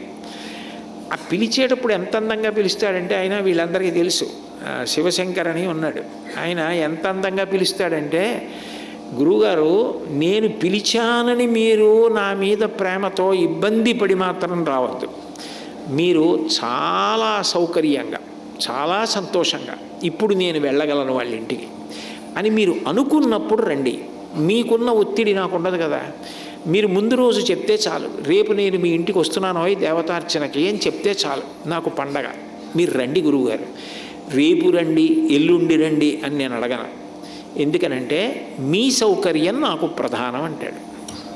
ఎంత గొప్ప విషయం! యువతల వారి సౌకర్యం ఆలోచించడం కన్నా అహింస లోకంలో ఇంకోటి ఉండదు. మీరు ఎట్టి పరిస్థితుల్లో రావాలండి, రేపు ఎట్లా అయినా ఖాళీ చేసుకోండి, మీరు వచ్చేసేయండి అంటే ఎట్లా కుదురుతుంది? అది ఒక రకమైన హింసే. కాబట్టి అట్లా హింస చేయకూడదు. అవతల వారికి ఇబ్బంది కల్పించకుండా ప్రవర్తించడమే అహింస. అది జ్ఞాపకం పెట్టుకుంటే నిజంగా మీరు ఒకటి ఆలోచించండి, కృష్ణ పరమాత్మ చెప్పినప్పుడు ఎంత విశాల హృదయంతో చెప్పాడో. నిజంగా అలా అందరూ ప్రవర్తించగలిగారనుకోండి, అందరూ ఎంత ప్రశాంతంగా ఉంటారు. అందరి మాట ఏమో కానీ కొందరు మాత్రం ఎంత సంతోషంగా ఎంత హాయిగా ఉంటారో. కాబట్టి ఇది అర్థం చేసుకుని ప్రవర్తించు అని చెప్పడానికి శౌచమార్జవం బ్రహ్మచర్యమహింసాచ శారీరం తప ఉచ్యతే. ఈ శరీరముతో చేస్తున్న తపస్సే తపస్సు. అంటే నువ్వు ఎక్కడో అరణ్యంలోకి వెళ్ళిపోయి ఓ రావి చెట్టు కింద కూర్చుని ఓ కమండలం పెట్టుకుని కళ్ళు మూసుకొని నువ్వు అన్ని పనులు మానేసి కూర్చుని చేసినది తపస్సు అని అనుకోకు. కృష్ణ పరమాత్మ భగవద్గీతలో తపస్వి, ఎవరు గొప్ప తపస్వి అన్నది నిర్ణయం చేశాడు. ఈ శరీరంతో ఇట్లా ప్రతిరోజు నేను ఇన్ని గంటలు ఇట్లా ప్రవర్తించాను, నేను ఇవాళ గురువుగారి సేవ చేశాను, ఇవాళ పూజ నేను ఇంతసేపు నాకున్న అనుకూల సమయంలో ఇంత అందంగా మనసు పెట్టి చేసుకున్నాను. పూజ అంటే మీరు ఒకటి గుర్తుపెట్టుకోవాలి, ఎక్కడ నుంచి తీసుకుంటారో తెలుసా? నిద్ర లేచి ప్రాతకాలంలో మీరు చేసిన దైవస్మరణ దగ్గర నుంచి మంత్రపుష్పం వరకు పూజా సమయం కిందే లెక్కలోకి వస్తుంది. ఎందుకంటే లేకపోతే శంకరాచార్యులు వారు ప్రాతస్మరాన్ని స్తోత్రాలు ఎందుకు ఇస్తారు? నిద్ర లేచి మీరు చేస్తున్న స్మరణ, స్నానం చేసి చాలాసేపు మీరు ఇతర పనుల మీదకి వెళ్ళిపోకుండా, అంటే కాసేపు దినపత్రిక చదువుకోవడం, కాసేపు చరవాణి పట్టుకుని అందులో అన్నీ చూసుకోవడం, ఇట్లా కాకుండా స్నానం చేసి పూజకి వెళ్ళిపోయారనుకోండి, అప్పుడు పూజకి పూర్వాంగం స్నానం. ఎట్లాగైతే అర్చనకి ముందు అభిషేకం ఉంటుందో అట్లా పూజ కొరకు స్నానం. కాబట్టి స్నానం కూడా పూజలోకి వెడుతుంది. స్నానం కొరకు దంతధావనం, కాలకృత్యాలు తీర్చుకోవడం, నిద్ర లేవగానే దానికోసం మనసుని సిద్ధం చేసుకోవడానికి ప్రాతస్మరామి, ఇదంతా పూజ కిందే తీసుకుంటాడు ఈశ్వరుడు. అట్లా కాలేదనుకోండి, ఇతర విషయాలు మధ్య మధ్యలోకి వచ్చేసాయనుకోండి, వచ్చేస్తే అప్పుడు అది పూజకి విఘాతం అయిపోతుంది. అప్పుడు శరీరాన్ని మీరు ఎట్లా ఉపయోగించారు అన్నదంతా ఆయన తపస్సు కింద తీసుకుంటాడు. మీరు ఒక్కటి ఆలోచించండి, నిజంగా కృష్ణ పరమాత్మ భగవద్గీతలో ఎట్లా చెప్పాడో అట్లా చిన్నతనంలో పిల్లల దగ్గర నుంచి అందరూ ఆ గుణములు అలవాటు చేసుకున్నారనుకోండి, దేశం ఎంత సుభిక్షంగా ఉంటుంది, ప్రజలు ఎంత సంతోషంగా ఉంటారు, ఎంత ధార్మికంగా ఉంటారు, ఎంత ఆరోగ్యంగా ఉంటారు, అందరి మనసులు ఎంత ప్రశాంతంగా ఉంటాయి, ఎంత ఉత్తమ గుణములతో ఉంటారు. అంటే ఇది అలవాటు కావాలి అంటే తపస్సు అంటే ఎక్కడికో వెళ్ళి ఒంటి మీద పుట్టలు పట్టేయడం, చీమలు పీకేయడం, పాములు పట్టేయడం కాదు. శరీరంతో చేసే తపస్సు అంటే ఇది అని కృష్ణ పరమాత్మ చెప్పినది అర్థమైతే విద్యార్థుల దగ్గర నుంచి ప్రతివారు శరీరంతో తపస్సు చెయ్యగలిగిన వారే. కాబట్టి అంత గొప్ప తపస్సుని పరమాత్మ భగవద్గీతలో ఉపదేశం చేశాడు. రెండవది వాక్కును గురించి చెప్పాడు. ఆ చెప్పినప్పుడు అనుద్వేగకరం వాక్యం సత్యం ప్రియహితంచయత్ స్వాధ్యాయాభ్యసనంచైవ వాంగ్మయం తప ఉచ్యతే అన్నాడు. వాక్కుతో చేసే తపస్సు. ఎందుకనంటే 84 లక్షల జీవరాశుల్లో ఒక్క మనిషికి తప్ప ఏ ఇతర ప్రాణికి మాట్లాడే అధికారాన్ని భగవంతుడు ఇవ్వలేదు. కేవలం భగవన్నామోచ్చరణ చేత మనిషి తరించిపోతాడు. అట్లా భగవన్నామం పలకలేవు కాబట్టి ఏ పుణ్యాన్ని మూట కట్టుకోలేవు ఇతర ప్రాణులు. మనకి అంత అదృష్టాన్ని ఇచ్చాడు. మనం కంఠం ఇచ్చినందుకు, స్వరపేటికి ఇచ్చినందుకు భగవన్నామం పలకగలిగితే చాలు. నేను నీకు వాక్కు ఇచ్చాను, మిగిలిన ఏ ప్రాణికి ఇవ్వలేదు. ఈ వాక్కుతో నువ్వు భగవన్నామం పలకడమే కాదు, నువ్వు తపస్సు చేయగలవు. నువ్వు తపస్సు చేశావని నేను లెక్కలోకి తీసుకుంటాను. తపస్సుకి ఉండే ఫలితం చాలా గొప్పగా ఉంటుంది. నువ్వు అంత గొప్ప తపస్సు చేశావని ఎప్పుడు తీసుకుంటానంటే, మొదట నేను నీకు ఏ మాట ఇచ్చానో ఆ మాట ఇతరులు బాధపడడానికి నువ్వు ఉపయోగించకూడదు. అనుద్వేగకరం వాక్యం. ఎప్పుడూ ఇతరులు బాధపడే మాటలు మాట్లాడినవాడు ఈశ్వరుడిచ్చినటువంటి గొప్ప అనుగ్రహాన్ని నాశనం చేసుకుంటున్నవాడు. తద్వారా ఈశ్వరుడి ఆగ్రహమునకు పాత్రుడవుతాడు. ఎన్నాళ్ళు ఉంటావు శరీరంలో? ఎప్పుడో అప్పుడు వదిలిపెట్టాలి. వదిలిపెట్టిన తర్వాత ఎవరు చూడలేదు కదా అని చెప్పి నీ చరవాణి పట్టుకుని నీ ఇష్టం వచ్చినట్టు నువ్వు దేశ విదేశాల్లో అందరితో మాట్లాడితే నెల అయిపోయిన తర్వాత నువ్వు ఎంత వాడుకున్నావో అంతకీ ఇంత కట్టమని వస్తుంది. నేను ఇప్పుడు మాట్లాడానండి, ఎవరు చూశారు అన్నావు అనుకో, నువ్వు ఎప్పుడు ఏ రోజున ఎన్ని గంటల ఎన్ని నిమిషాలు మాట్లాడావో వ్యవస్థలో ఉంటుంది, వాళ్ళు చూపిస్తారు. ఇక్కడ మనం పెట్టుకున్న వ్యవస్థలోనే అలా ఉంటే అఖిలాండకోటి బ్రహ్మాండ నాయకుడు పరమేశ్వరుడు పెట్టిన వ్యవస్థలో మనిషి జన్మ ఇచ్చి మాట ఇచ్చిన తర్వాత దాన్ని దేని కొరకు మాట్లాడావో ఏం మాట్లాడావో లెక్క కట్టడం ఆయనకి చేత కాదు. ఎరా నీకు ఇంత గొప్ప వాక్ ఇచ్చా, స్వరపేటికి ఇచ్చా, ఏం చేశావా కంఠంతో, ఏం చేశావా నోటితో? నిన్ను నువ్వు పొగుడుకున్నావు, ఎప్పుడూ ఇతరులని నింద చేశావు. ఆ పాటి దానికి నీకు మనుష్య జన్మ దీనికి, వాక్కు దీనికి. ఇతరులు బాధపడని మాటలు ఎన్ని మాట్లాడావు, ఇతరులకు ప్రయోజనకరమైన మాటలు ఎన్ని మాట్లాడావు, ఇతరులకు మార్గము చూపించే మాటలు, మంచి వైపుకి మరలించే మాటలు ఎన్ని మాటలు మాట్లాడావు. అప్పుడు నీకెందుకు నేను మళ్ళీ నరజన్మ ఇవ్వాలి అని అడిగితే ఏమని జవాబు చెప్పగలం మనం?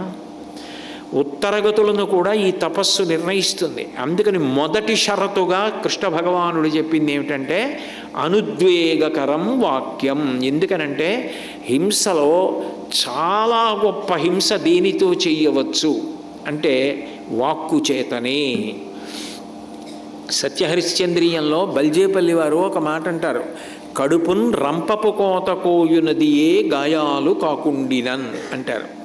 ఒక మనిషిని పడుకోబెట్టి రంపం పట్టుకొచ్చి అటొకడు ఇటొకడు నిలబడి రంపంతో కడుపుని కోస్తే ఎంత బాధపడతాడో, అట్లా నెత్తుటి చుక్క కింద పడకుండా అంత బాధపడేది ఎప్పుడు అంటే అనరాని మాట. ఆయన చెయ్యని దోషానికి చేశాడు అని చెప్పి మీరు వదరి మాట్లాడితే ఆయన అది గుర్తొచ్చినప్పుడల్లా బాధపడతాడు. ఆ బాధ కట్టి కుడుపుతుంది. కాబట్టి మాట ఇచ్చాడు కదానని మాట్లాడకూడదు. మాట ఇచ్చిన భగవంతుడు మనం ఏం మాట్లాడుతున్నాడో పరిశీలిస్తున్నాడు. కాబట్టి ఆయన ఇచ్చిన వాక్కు సార్థక్యమును పొందాలి అంటే ఎట్లా మాట్లాడాలో కూడా పక్కనే చెప్పాడు. అనుద్వేగకరం వాక్యం, ఇతరులు బాధపడేటట్టు మాట్లాడకు. సత్యం ప్రియహితంచయత్, సత్యమును మాట్లాడు. దానివల్ల ఇతరులు కొంత నొచ్చుకుంటే నొచ్చుకొని, కానీ సత్యమే చెప్పు. సత్యము చెప్తున్నాను కదా అని ప్రియము కానిది చెప్పడానికి తొందరపడకు. ఎవరో పెళ్లి చేసుకుంటున్నాడు, వాళ్ళ పెదనాన్నగారు చనిపోయారు.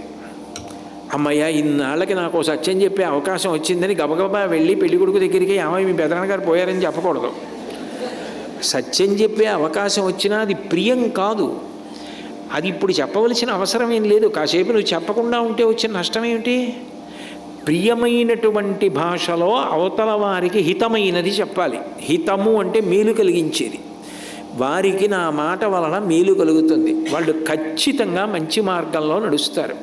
ఇది ఇంత గొప్ప తపస్సా, ఇంత గొప్ప శక్తి ఈశ్వరుడు దీన్ని లెక్క పెడుతుంటాడా? కాబట్టి నేను జాగ్రత్తగా ఉండాలనే ఒక పరాకు బయలుదేరుతుంది.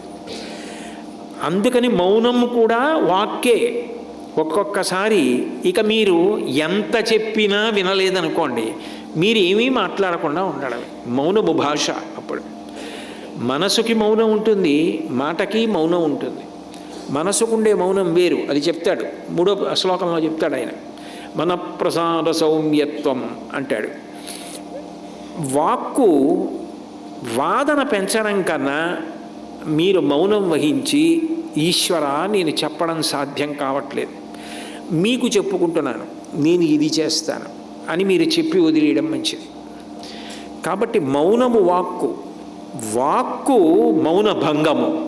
మాట్లాడారంటే మౌనాన్ని భంగం చేశారని. మీరు మౌనాన్ని భంగం చేసి మాట్లాడితే అది హితకరము ప్రియకరము అయి ఉండాలి. అందుకే వాక్కు మీద నియమాలు చెప్పింది వేదం. సత్యం బ్రూయాత్ ప్రియం బ్రూయాత్ న బ్రూయాత్ సత్యమప్రియం ప్రియంచన అనృతం బ్రూయాత్ అంది. సత్యం బ్రూయాత్, సత్యమే మాట్లాడు. ప్రియం బ్రూయాత్, సత్యం మాట్లాడుతున్నాను కదా అని చెప్పి అవతల వాళ్ళ మనసు బాధపడేటట్టుగా మాట్లాడకు. ప్రియంగా మాట్లాడు, మెత్తగా మాట్లాడు, చక్కగా మాట్లాడు. అట్లా మాట్లాడడం నేర్చుకో. కాబట్టి ప్రియం బ్రూయాత్ న బ్రూయాత్ సత్యమప్రియం. ఒక సత్యం చెప్తున్నాను కదా అన్న ఉద్దేశ్యంతో ప్రియంగా మాట్లాడకుండా కఠినంగా చెప్పి, చెప్పకూడని సమయంలో చెప్పి నేను సత్యం చెప్పాను కదా అని మాత్రం అనకు. ప్రియంచన అనృతం బ్రూయాత్, నేను అవతల వాళ్ళకి ప్రియంగా ఉంటుందని అబద్ధం చెప్పానండి అని అబద్ధము చెప్పకు. ఇన్ని నియమాలు పెట్టింది వాక్కు మీద. ఎందుకనంటే ఆ ఒక్క వాక్కుని ఆధారం చేసుకుని అంత పుణ్యాన్ని సంపాదించేస్తాడు మనిషి. ఇతర ప్రాణులు సంపాదించలేవు. ఒక 10 నిమిషాలు కూర్చొని రామనామం చేశాడనుకోండి, ఏ సామాన్యమైన పుణ్యం కలుగుతుంది అనుకుంటున్నారా మీరు? ఏ అమాయకులే చెప్పారా పెద్దలు నామం గురించి? భగవన్నామం పలకడం, భగవత్ సంకీర్తనం చేయడం, భగవత్ సంకీర్తన వినడం, భజన చేయడం, చదవడం, ఇవన్నీ తపస్సు అయినప్పుడు ఆ వాక్కు ఎప్పుడూ కూడా సత్యమును పలుకుతున్నదై ఉండాలి. ఆయన ఎప్పుడూ సత్యమునే పలుకుతున్నవాడు అనుకోండి, ఆయన ఏది పలుకుతున్నాడో అదంతా ఈశ్వరార్చనే అవుతుంది. ఎందుకంటే ఇది నేను చెప్పడం కాదు, శంకరాచార్యులు వారు చెప్పారు సౌందర్యలహరిలో. జపో జల్పశిల్పం సకలమపి ముద్రా విరచన గతి ప్రాదక్షిణ్యాక్రమణమశనాద్యాహుతి విధి ప్రణామ సంవేశ సుఖమఖిలమాత్మార్పణ దృశ సపర్యాపర్యాయస్తవ భవతు ఎన్మే విలసితం. నేను ఏదైనా మాట్లాడుతున్నప్పుడు అమ్మో ఈ మాట్లాడే శక్తిని ఇచ్చిన వాళ్ళు ఒకళ్ళు ఉన్నారు, వాళ్ళు ఇలా ఎందుకు మాట్లాడావని నన్ను అడుగుతారు. కాబట్టి వద్దు, వాళ్ళు నాకు నోరు ఉంది కదా, వినేవాడు ఉన్నాడు కదా అని నేను ఏది పడితే అది మాట్లాడద్దు.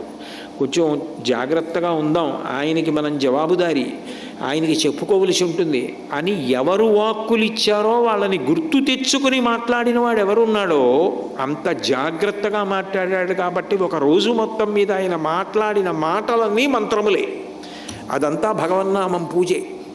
అంటే ఎంత తపస్సు చేశాడు. కాబట్టి సత్యం ప్రియహితంచయత్, మాట్లాడిన మాట అగ్నిహోత్రం, అది అజ్ఞాన దాహకత్వం చేస్తుంది. కాబట్టి మాట్లాడావు అంటే అది దిశానిర్దేశం చేయగలిగి ఉండాలి. శంకర భగవత్పాదుల్ని దేశికులు అంటారు. భవశంకర దేశిక మే శరణం అంటారు తోటకాచార్యుల వారు. దేశికులు అంటే దిశ చూపించేవారు. నువ్వు ఒక మాట మాట్లాడితే అది అవతల వారి జీవితం మెరుగుపడడానికి, సమాజం మరింత శాంతియుతంగా ఉండడానికి కారణమైనటువంటి మాట మాట్లాడాలి తప్ప అదే పనిగా మాట్లాడి అదే పనిగా అనృత దోషం తెచ్చుకోకూడదు. రఘువంశ కావ్యం చేస్తూ కాళిదాసు గారు రఘువు గురించి మాట్లాడుతూ ఒక మాట అంటాడు. త్యాగాయ సంహృతార్థానాం సత్యాయ మితభాషిణాం యశసే విజిగీషూణాం ప్రజాయై గృహమీధినాం అన్నాడు. ఏమిటి రఘువు యొక్క గొప్పతనం? అది అసలు ఇక్ష్వాకు వంశం, రఘువంశమైంది రఘువు పుట్టిన తర్వాత. అంటే వంశకర్త అంటారు. ఒక్కొక్కళ్ళు వచ్చిన తర్వాత ఇంటి పేరుకి గోత్రానికి అంత ఆ కీర్తి వస్తుంది, అంత కీర్తి తెచ్చిన వాళ్ళు అవుతారు. వంశకర్త రఘువు, అందుకని రఘువంశమైంది. రఘు అంత గొప్పవాడు ఎందుకయ్యాడు అంటే త్యాగాయ సంహృతార్థానాం, ఆయన దిగ్విజయ యాత్ర చేసి బోలెడంత ధనం ఆర్జించాడు.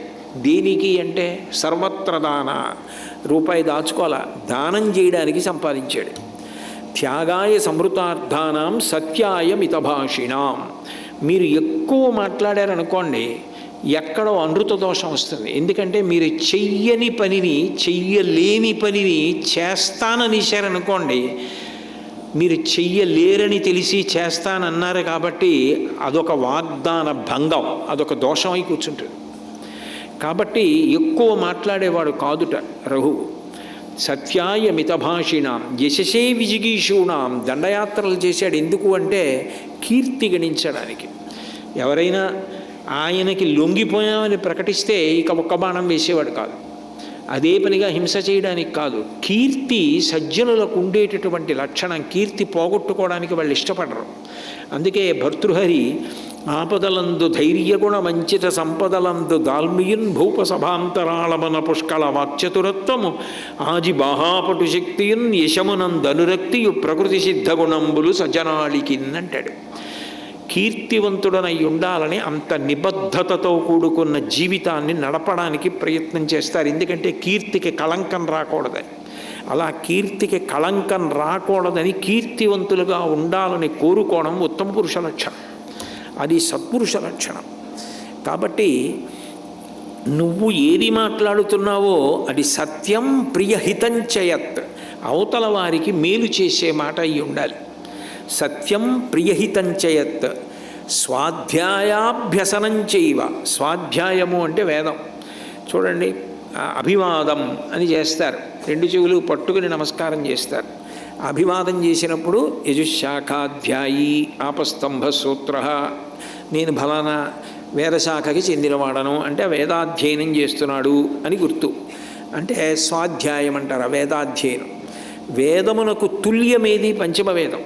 మహాభారతాన్ని అంతటినీ మీరు చదువుకున్నారనుకోండి, మీరు వేదాధ్యయనం చేసినట్టే లెక్క. ఎందుకనంటే పంచమ వేదంగా ఇచ్చాడు వ్యాసుడు. 4 వేదములెంతో పంచమ వేదమైన భారతం అంతే. కాబట్టి భారతం చదవడం, రామాయణం ఎంత గొప్పది అంటే సాక్షాత్తుగా అది వేదము యొక్క సారము. అందుకని వేదోపబృంహణం అన్నారు. వేదము రామాయణముగా అవతరించింది. వేదవేద్యే పరే పుంసి జాతే దశరథాత్మజే. ఆ వేదమే రామాయణంగా వస్తే వేదము చేత ప్రతిపాదింపబడిన భగవానుడే నరుడిగా రాముడిగా వచ్చాడు. కాబట్టి రామాయణం చదువుకోవడం వేదం చదవడం. భాగవతం భగవంతుని యొక్క అవతారములు, భాగవతుల యొక్క మధుర చరిత్రలకు ఆయుపట్టు అంత గొప్పగా ఉంటుంది. కాబట్టి భాగవతం చదువుకోవడం, భగవత్ కథాశ్రవణం, పఠనం, అటువంటివి చదువుకుంటూ ఉండడం, అటువంటి వాటితో సంగమును పొంది ఉండడం స్వాధ్యాయాభ్యసనం చేయవ. ఇందులో ఇవి చదువుతూ ఉండడం వల్ల ఏమవుతుంది అంటే, ఒకటి వాక్కు రాటు తేలుతుంది. రాటు తేలడము అంటే అటువంటి మాటలు, అటువంటి పద్యాలు, అటువంటి వాక్యములు, అటువంటి శ్రేయోదాయకమైన వాక్కులు నోటి వెంట రావడం మొదలవుతాయి. ఎందుకనంటే ప్రేయస్సు శ్రేయస్సు అని 2 మాటలు ఉంటాయి లోకంలో. మీరు చూడండి, హోమం చేస్తారు, హోమం చేసి పూర్ణాహుతి చేసేస్తారు. పూర్ణాహుతి చేసిన తర్వాత దోషిని పట్టి అడుగుతారు, శ్రియమిచ్చే తోతాశన శ్రియం దేహి అని అడుగుతారు. నాకు శ్రియం కటాక్షించు అని అడుగుతారు అగ్నిహోత్రుని. శ్రియం అంటే ప్రియం కానిది, ప్రియం ప్రేయస్సు, ప్రియం మనసు కోరుకున్నది. మనసు ఎప్పుడూ ఇంద్రియాలతో కలిసి సుఖపడాలనే కోరుకుంటుంది. నేను కష్టపడతాను, ఉపవాసం ఉంటాను, ప్రదక్షిణం చేస్తాను, పూజ చేస్తాను, ధ్యానం చేస్తాను, రామాయణం చదువుతాను, భారతం చదువుతాను, ప్రవచనాలు వింటాను, కీర్తనలు వింటాను, అవన్నీ అది ఒప్పుకోదు. అది ఎప్పుడు 5 ఇంద్రియాలతో కలిసి సుఖపడాలని కోరుకుంటుంది. అందుకని ప్రియం కాదు. ఆత్మకి ఏది శ్రేయస్సో, ఉత్తర జన్మలలో ఉద్ధరణ పొందడానికి నువ్వు ఏది చెయ్యాలో దానికి మనసు అంగీకరించి చేస్తే శ్రియం, శ్రేయస్సు. అందుకని శ్రియం అని అడగాలి, ప్రియం అనరు. అందుకే ఆశీర్వచనం చేసినా కూడా శ్రేయో భవ, నీకు శ్రేయస్సు కలుగుగాక. ఆఖరికి సూర్య నమస్కారాలు చేసి తీర్థం ఇచ్చినా కూడా పొద్దున్న శ్రేయస్సు గురించే ప్రస్తావన చేశారు. మీకు శ్రేయస్సు కలుగుగాక, అంతేగాని మీకు ప్రియము కలుగుగాక అనరు. ప్రియం అంటే మనసు ధర్మంతో సంబంధం లేదు, ఏమైనా అడుగుతుంది. అలా అడిగిందల్లా పుచ్చుకోం కదా. ఏం కావాలి? ఆత్మ దెబ్బ తినకుండా, ఆత్మ అంటే పునర్జన్మలలో జీవుడు పతనమైపోకుండా ఉండే కర్మల యందు మాత్రమే బుద్ధి ప్రచోదనమయ్యేటట్టుగా నీవు ఈశ్వరుడి చేత అనుగ్రహింపబడేదవుగాక. అది శ్రియం. శ్రియమిచ్చేత్ హుతాశన. ఒక్కొక్కరు ఒక్కొక్కటి ఇస్తారు. ఆరోగ్యం భాస్కరాది చేత్. ఆరోగ్యం కావాలంటే భాస్కరుడికి నమస్కారం చేయాలి. మోక్షమిచ్చేత్ జనార్దన. మోక్షము జనార్దనుడిస్తాడు. జ్ఞానదాత మహేశ్వర. జ్ఞానము పరమేశ్వరుడిస్తాడు. అట్లాగే శ్రియమిచ్చేత్ హుతాశన. అగ్నిహోత్రుడు శ్రియం ఇస్తాడు. అందుకని మహాపూర్ణాహుతి అయిపోతే దోషిని బట్టి అడుగుతారు అగ్నిహోత్రుడిని, మాకు శ్రియం ఇవ్వండి అని అడుగుతారు. కాబట్టి నీవు మాట్లాడిన మాటలు ఏ ఉన్నాయో అవి ప్రేయస్సు నుంచి శ్రేయస్సు వైపుకి నడిపించాలి. అంటే వాళ్ళకి కేవలం ఇక్కడ సుఖములు అనుభవించడం ఒక్కటే కాదు, ధర్మచట్రంలో ఇమిడేవి అనుభవించడం వల్ల నువ్వు పైకెక్కుతావు.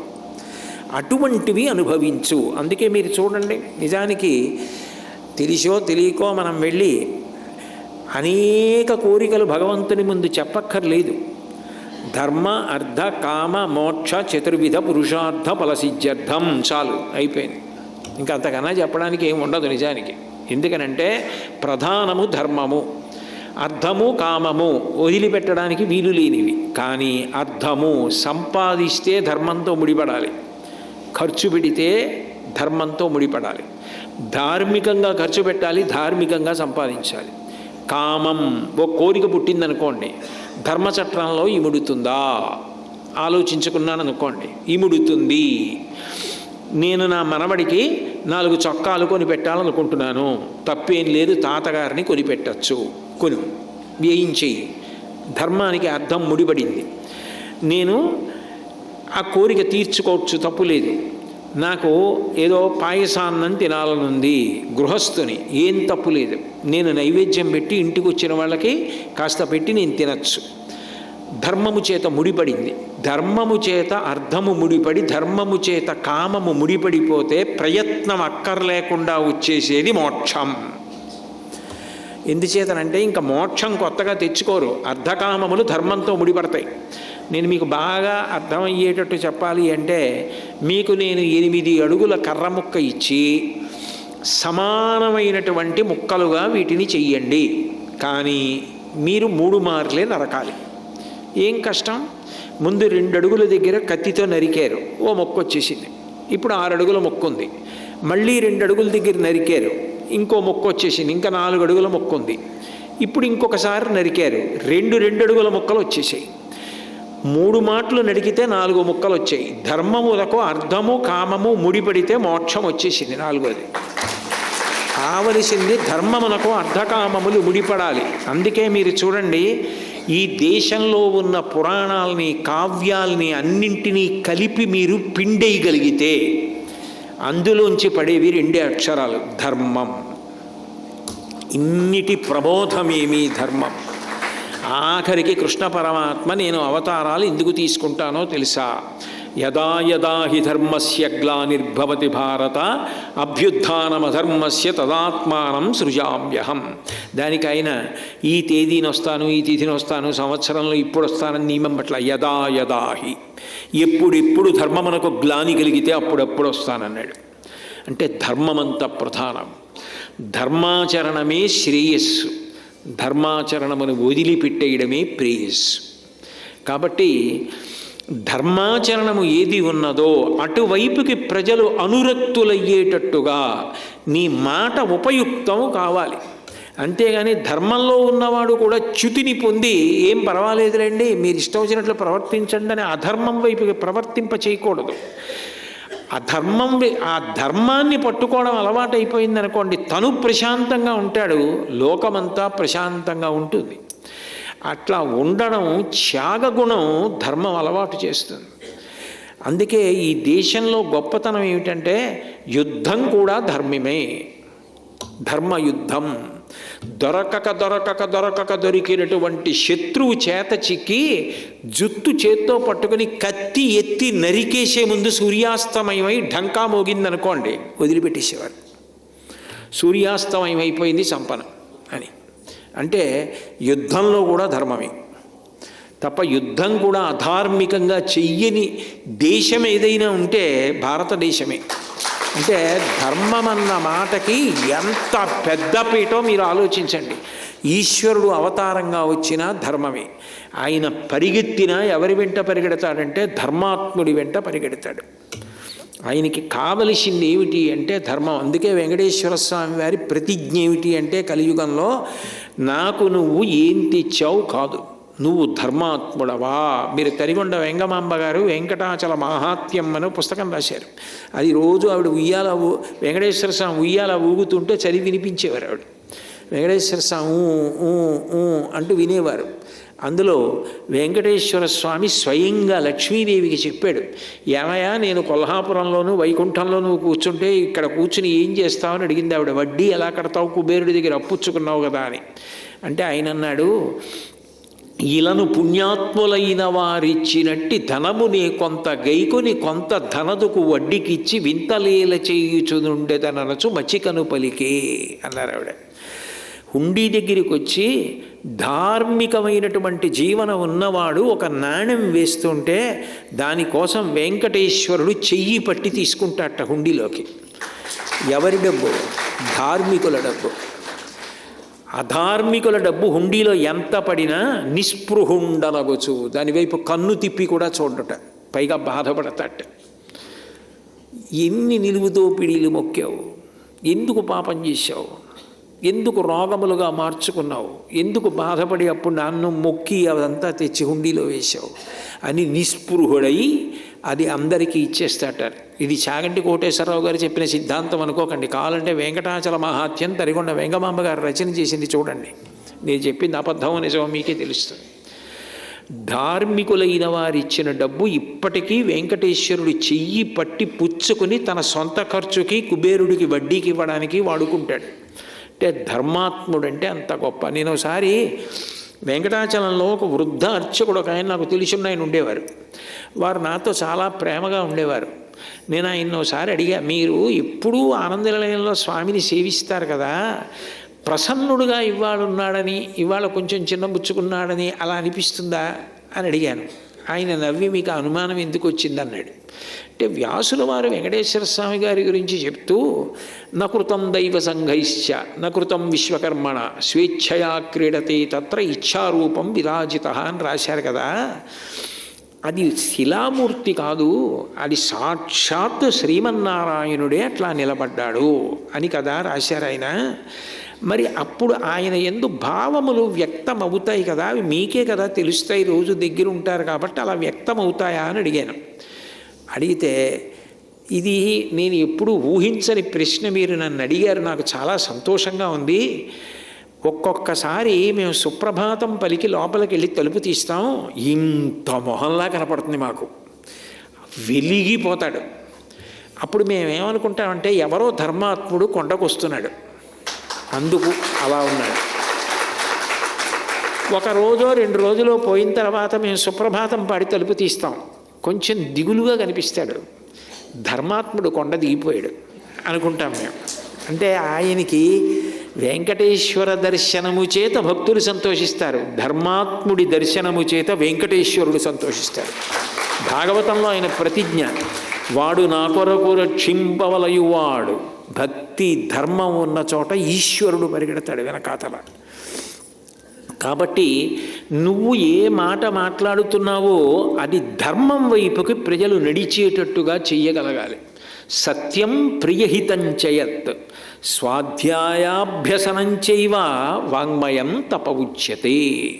నువ్వు అట్లా వేదాన్ని చదవడం, రామాయణ భారత భాగవతాది గ్రంథములు చదువుకోవడం, మంచి పద్యాలు లాంటివి ధారణ చెయ్యడం, చక్కగా మనవలతోటి కొడుకుతోటి కోడలతోటి అవకాశం కలిగినప్పుడు అటువంటి వాటి గురించి ఇంట్లో ముచ్చటిస్తూ ఉండడం, సత్సంగంలో మాట్లాడడం, ఈశ్వరుడు అనుగ్రహిస్తే సభలో మాట్లాడడం, ఇటువంటివి చెయ్యగలిగితే నీకు ఈ వాక్కు ఇచ్చిన ఈశ్వరుడు ఎంతో సంతోషాన్ని పొందుతాడు. కాబట్టి ఇది వాంగ్మయం తప ఉచ్యతే. నేను ఇచ్చిన కంఠాన్ని వాడు సద్వినియోగం చేసుకొని తపస్సు చేస్తున్నాడు అని నేను ఖాతాలో వేసుకుంటాను. దీనికి వ్యతిరేకంగా దుర్వినియోగం చేస్తే వాడు తపోభంగం చేసినవాడు, దుర్వినియోగము చేసినవాడు అని కూడా తీసుకుంటాను అని కృష్ణ పరమాత్మ చెప్పాడు. అంటే నిజానికి మనమందరం అనుకునేటటువంటి తపస్సు ఏది ఉంటుందో అది కృష్ణుడు ప్రతిపాదన చేయలేదు. కృష్ణ పరమాత్మ చెప్పింది తపస్సు అంటే ఇలా ఉంటుందని చెప్పాడు. శరీరంతో తపస్సు చేయవచ్చు, వాక్కుతో తపస్సు చేయవచ్చు. నాకు ఒక్కొక్కసారి అనిపిస్తుంది, నిజంగా పిల్లలకి ఇటువంటి గుణాలు అలవడితే భావి భారతదేశంలో పిల్లలు ఎంత బాగా మాట్లాడతారో, ఎంత అదుపుతో ఉంటారో అని. పాపం అబ్దుల్ కలాం గారు ఒక సభలో గుండెలు బాదుకుని మాట్లాడారు. రోజు రోజుకి సంయమనం తగ్గిపోతోంది, ఇలా సంయమనం పోతే ఈ దేశ పరిస్థితి ఏమైపోతుందో అని బాధపడ్డాడు ఆయన. కాబట్టి అటువంటి స్థితి మళ్ళీ రావాలి, పునర్వైభవం రావాలి అంటే భగవద్గీత ఆదర్శం. పిల్లల దగ్గర నుంచి అందరూ ఈ తపస్సు, ఈ ఉత్తమ గుణములు అలవాటు చేసుకోవాలి. శరీరము గురించి, వాక్కు గురించి, ఈ రెండిటితో చేసే తపస్సు గురించి చెప్పిన తరువాత మనసుతో చేసేటటువంటి తపస్సు గురించి ప్రస్తావించాడు కృష్ణ పరమాత్మ. మనఃప్రసాద సౌమ్యత్వం మౌనమాత్మ వినిగ్రహ భావ సంశుద్ధిరిత్యేతత్ తపో మనసముచ్యతే అన్నాడు. మనసుతో చేసేటటువంటి తపస్సు కూడా ఉంది. ఏమిటది అంటే మొట్టమొదటి లక్షణం మనఃప్రసాద సౌమ్యత్వం. నీ మనసు ప్రసన్నంగా, ప్రశాంతంగా ఉంది అనడానికి గుర్తు ఏమిటంటే ముఖము సౌమ్యముగా ఉండాలి. మనిషి ప్రశాంతంగా ఉండడానికి ప్రయత్నం చెయ్యాలి. అందుకే మీరు సనాతన ధర్మంలో యజ్ఞం చేయండి, యాగం చేయండి, పూజ చేయండి, ఏం చేయండి, చివరికి ఏమంటారంటే ఓం శాంతి శాంతి శాంతి. నీకు శాంతి కలగాలి. శాంతి కలగడానికి కారణం ఏమిటి అంటే ప్రయత్నపూర్వకంగా రాగద్వేషములకు వశము కాకుండా మనసుని ఎంతసేపు ఉంచగలరో అంతసేపు శాంతంగా ఉన్నారని గుర్తు. శాంతంగా ఉండడం అంటే మనసులో ఉద్వేగపడుతూ పైకి మాత్రం అలా హాయిగా కూర్చున్నట్టుగా నటించడం కాదు. లోపల కోరిక లేదు, కోపము లేదు. ఈ రెండూ లేని స్థితి ఉందనుకోండి, దాన్ని రాగద్వేషాతీత స్థితి అంటారు. అటువంటి శాంతమును మించిన ఔషధం, అంతకన్నా శరీరానికి ఆరోగ్యకరమైన విషయం ఇంకొకటి ఉండదు. ఎంత ఉద్వేగాన్ని పొందుతుంటాడో అంత తొందరగా ఆరోగ్య భంగం అవుతుంది. ఎంత ప్రశాంతంగా ఉంటాడో అంత ఆరోగ్యంతో ఉంటాడు. అందుకే గీతాచార్యుడు అంటాడు, మొట్టమొదట ఉండవలసినది మనఃప్రసాద సౌమ్యత్వం. నీ మనసు ఆటు పోటు చేత కొట్టబడకూడదు. మనసుని కదిపేసేయగలిగినవేవి అంటే, ఊపేసేయగలిగినవేవి అంటే రాగద్వేషములు. ఈ కామక్రోధములు అంత ఊపేస్తాయి. మనిషి ఊగిపోతాడు. రక్తం అంత ఉడికిపోతుంది, అంత వేగాన్ని పుంజుకుంటుంది. చివరికి ఏమవుతుందో తెలియదు. ఆ స్థితి కలగకుండా ఉండాలి అంటే ఉద్ధరేణాత్మనాత్మానం ఆత్మానం అవసాదయేత్ ఆత్మైవరాత్మనా బంధు ఆత్మైవ రిపురాత్మన. నీకు నువ్వే శత్రువు, నీకు నువ్వే మిత్రుడు. నువ్వు ప్రశాంతంగా ఉండడం నీకు అలవాటు కావాలి. నువ్వు ఏవి నీకు ప్రశాంతతనివ్వగలవో దాని వేపుకి ఉత్తర క్షణం వెళ్ళిపోవడం నీకు అలవాటు కావాలి. నీకు ఏ కారణం చేతనైనా రాగద్వేషములు కలిగే అశాంతితో కదులుతున్నానని అనిపించగానే శాంతికారకము వైపుకి వెళ్ళిపోవాలి. శాంతికారకం ఏది? సామవేదం. సామ అంటే శాంతి. సామవేదంలోంచి వచ్చింది ఏది? సంగీతం. పశుర్వేత్తి శిశుర్వేత్తిర్వేత్తిగాన రసంఫణి. పశువైనా శిశువైనా ఆ సంగీతం వినేటప్పటికీ అంత ప్రశాంతంగా ఉంటాయి. అందుకే మీరు చూడండి, నటరాజస్వామి వారి దగ్గర వ్యాఘ్రపాదుడు, పతంజలి అని ఇద్దరు ఉంటారు. ఒక ఆయన ఏమో పాము తలతో ఉండి కింద మనుష్య శరీరం ఉంటుంది. ఒక ఆయన పెద్ద పులి శరీరం ఉంటుంది, పైన మనుష్యుడి తలకాయ ఉంటుంది. ఒకటి పులి క్రౌర్యం, ఒకటి పాము పగ, కోపం. కానీ ఈ రెండు నటరాజు దగ్గర పరమ ప్రశాంతంగా నిలబడి ఉంటాయి. ఎందుకని? నటరాజు ఎక్కడున్నాడో అక్కడ సంగీతం, నృత్యం ఉంటాయి. ఎక్కడ సంగీతం ఉన్నదో అక్కడ మీకు ఆస్వాదించే లక్షణం అలవాటు చేసుకుంటే కదిలిపోయిన మనసు పరమ ప్రశాంతతని పొందేస్తుంది. ఇందాక పలుకే బంగారామాయేనా అని పాట పాడారు. సాంప్రదాయికంగా పాడినవారు ఉన్నారు దాన్ని. ఆ పాడేటప్పుడు నిజంగా ఎదురుగుండా రాముణ్ణి చూసి పాడినట్టుగా బంగారమాయేనా అన్నారు ఆయన.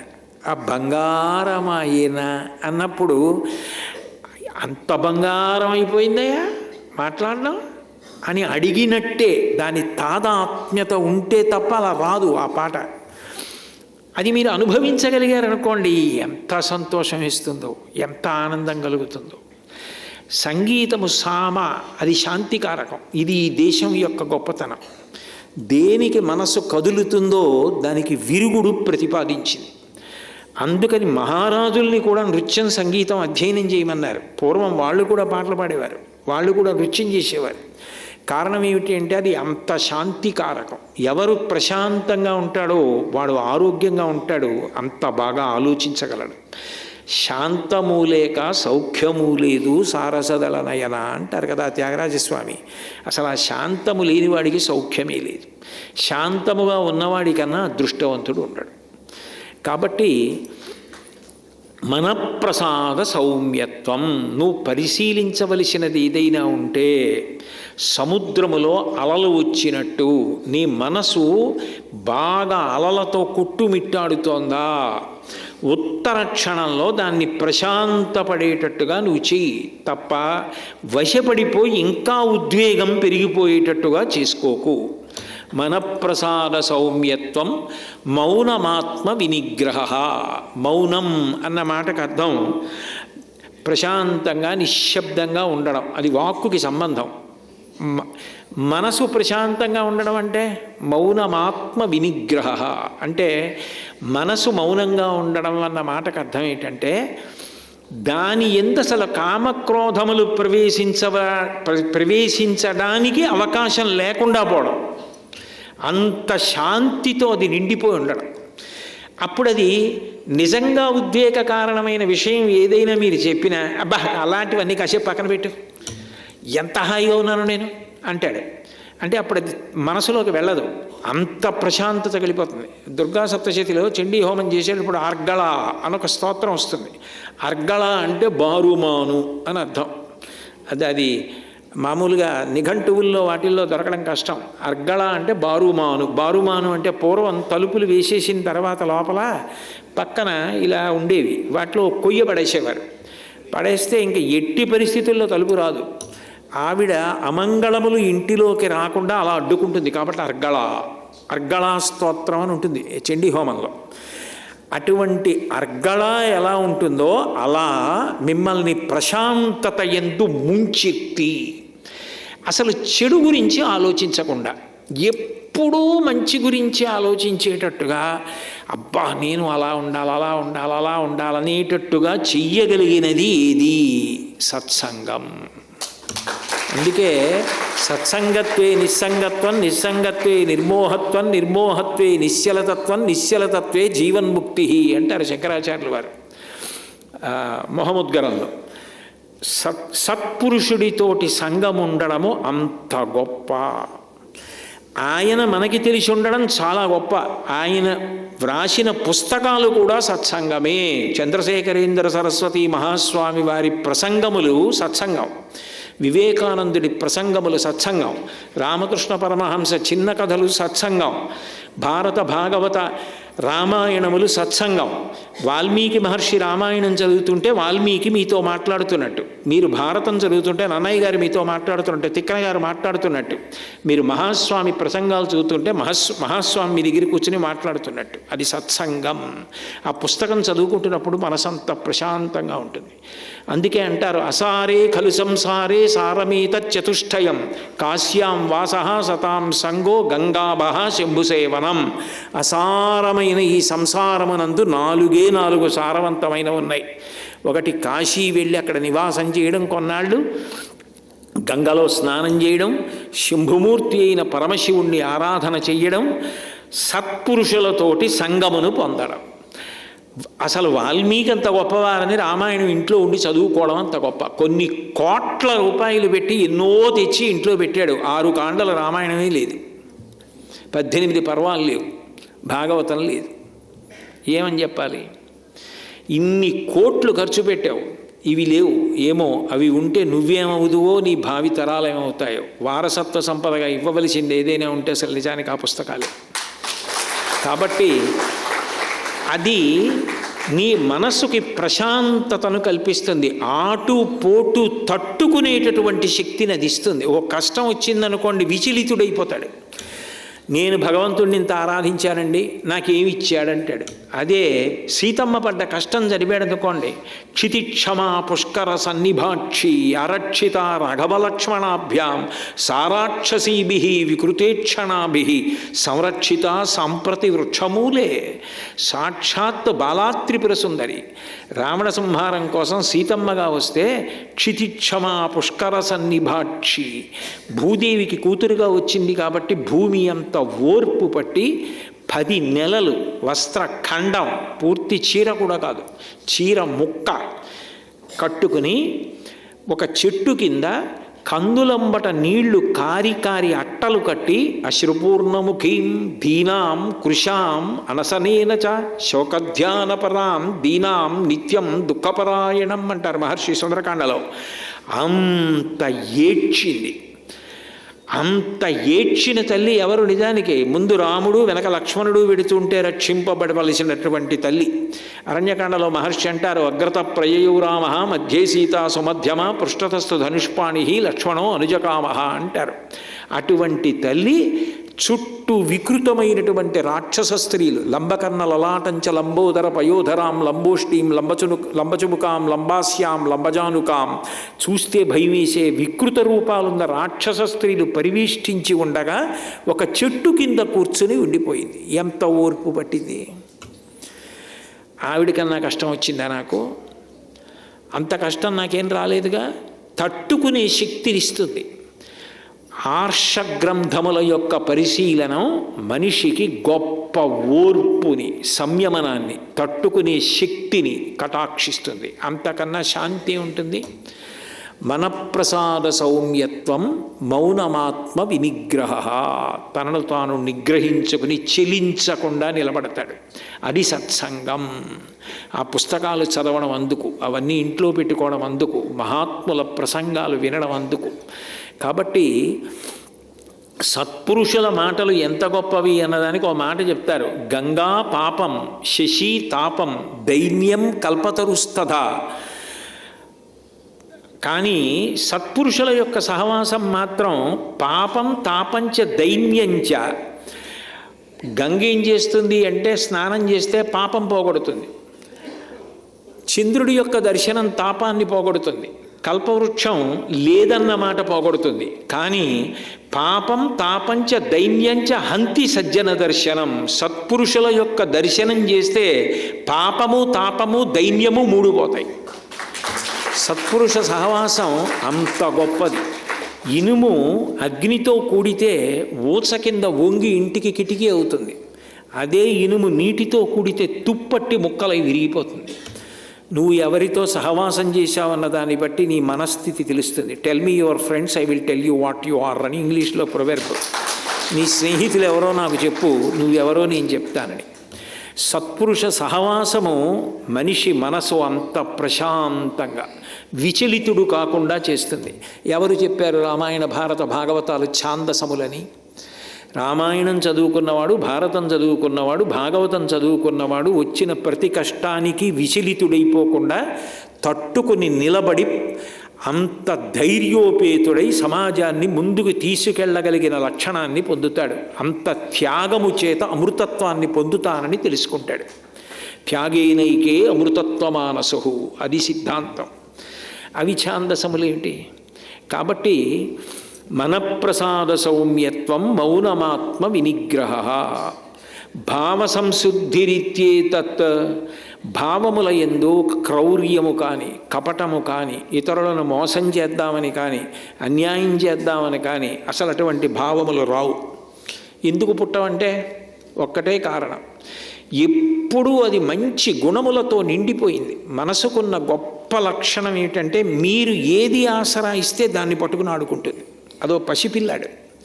మీరు దానికి ఒక మామిడికాయ ఇచ్చారనుకోండి, దాన్ని గుండ్రంగా తిప్పి అటు తిప్పి ఇటు తిప్పి నోట్లో పెట్టుకుని ఆడుకుంటుంది. మీరు కత్తిస్తే కత్తి నోట్లో పెట్టుకుని ఆలుకు కోసుకుంటుంది. పసిపిల్లాడికి ఏం తెలుసు? అమ్మ ఇవ్వదు. అందుకే అమ్మ చాలా జాగ్రత్తగా పిల్లాడికి క్షేమకరమైన వస్తువు ఇచ్చి ఆడుకోమంటుంది. మనం కూడా మనసుకి క్షేమకరమైన విషయములు అందించడం అలవాటు చేసామనుకోండి, అది పరమ ప్రశాంతంగా ఉంటుంది. అందులోంచి దుష్టభావములు రావు, మంచి ఆలోచనలు వస్తాయి. మంచి ఆలోచనలు మంచి నిర్ణయాలు చేయిస్తాయి. మంచి నిర్ణయాలు మంచి కార్యాలు చేయిస్తాయి. మంచి కార్యాలు గొప్ప కీర్తినిస్తాయి, జన్మ సార్థక్యాన్ని ఇస్తాయి. దానికి బీజం ఎక్కడుంది? మనసు ప్రశాంతంగా ఉండడంలో ఉంది. అది ఎక్కడి నుంచి వస్తుంది? సత్పురుష సహవాసము చేత, సద్గ్రంథ పరిశీలనం చేత, ప్రయత్నపూర్వకంగా నువ్వు ఎట్లా దాన్ని అదుపు చేసుకోవడానికి ప్రయత్నిస్తున్నావన్న దాని చేత తెలుస్తుంది. చూడకూడనివన్నీ చూస్తూ వినకూడనివన్నీ వింటే ఎందుకు ఉద్వేగం పొందదు? పొద్దున్న నేను మా చెల్లెలు ఇంటికి వెళ్ళినప్పుడు కొంతమంది వైద్యులు నాకు అక్కడ కనపడి, అంతవరకు ఎందుకో డాక్టర్ గారే చెప్పారు నాతోటి, ఒక ఆశ్చర్యకరమైన విషయం చెప్పారు.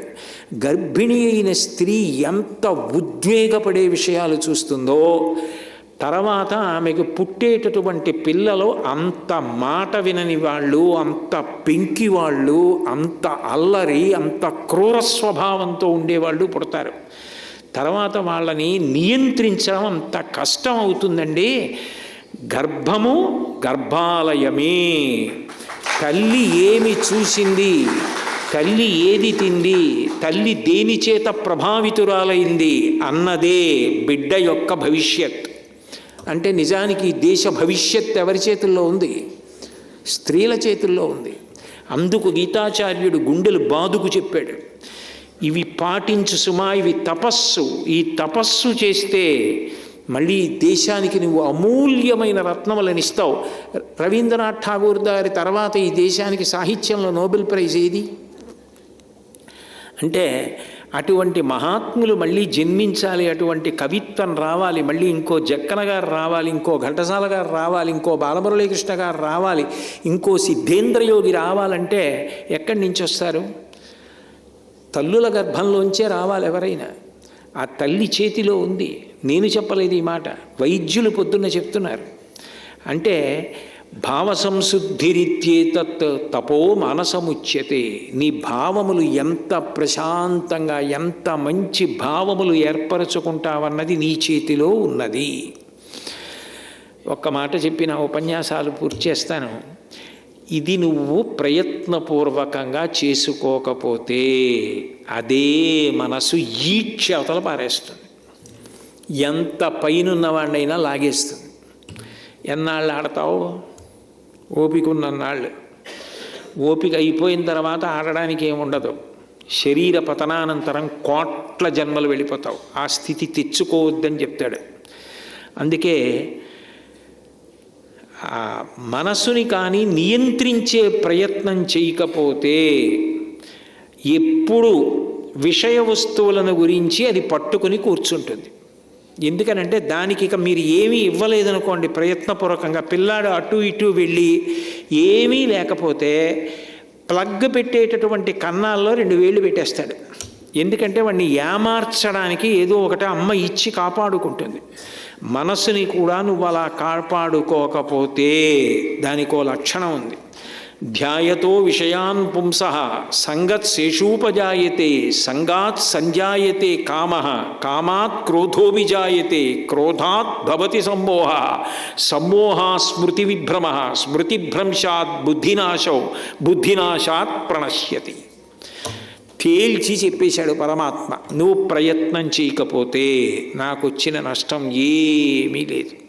నువ్వు ప్రయత్నం చెయ్యకపోతే ధ్యాయతో విషయాన్ పుంసః, మనసుకు అలవాటు ఏమిటో తెలుసా? ఏదో ఒకటి అక్కర్లేనిది చూస్తూ ఉంటుంది, అక్కర్లేనివి వింటుంది, అల్పమైనటువంటి సుఖానికి అలవాటు పడిపోతుంది. అలా అలవాటు పడిపోతే ధ్యాయతో విషయాన్ పుంసః సంగత్ శేషూపజాయతే, ఎక్కడో ఒక చోట ఒక దానితో సంగము చెందుతాడు. ఆసక్తి పొందుతాడు.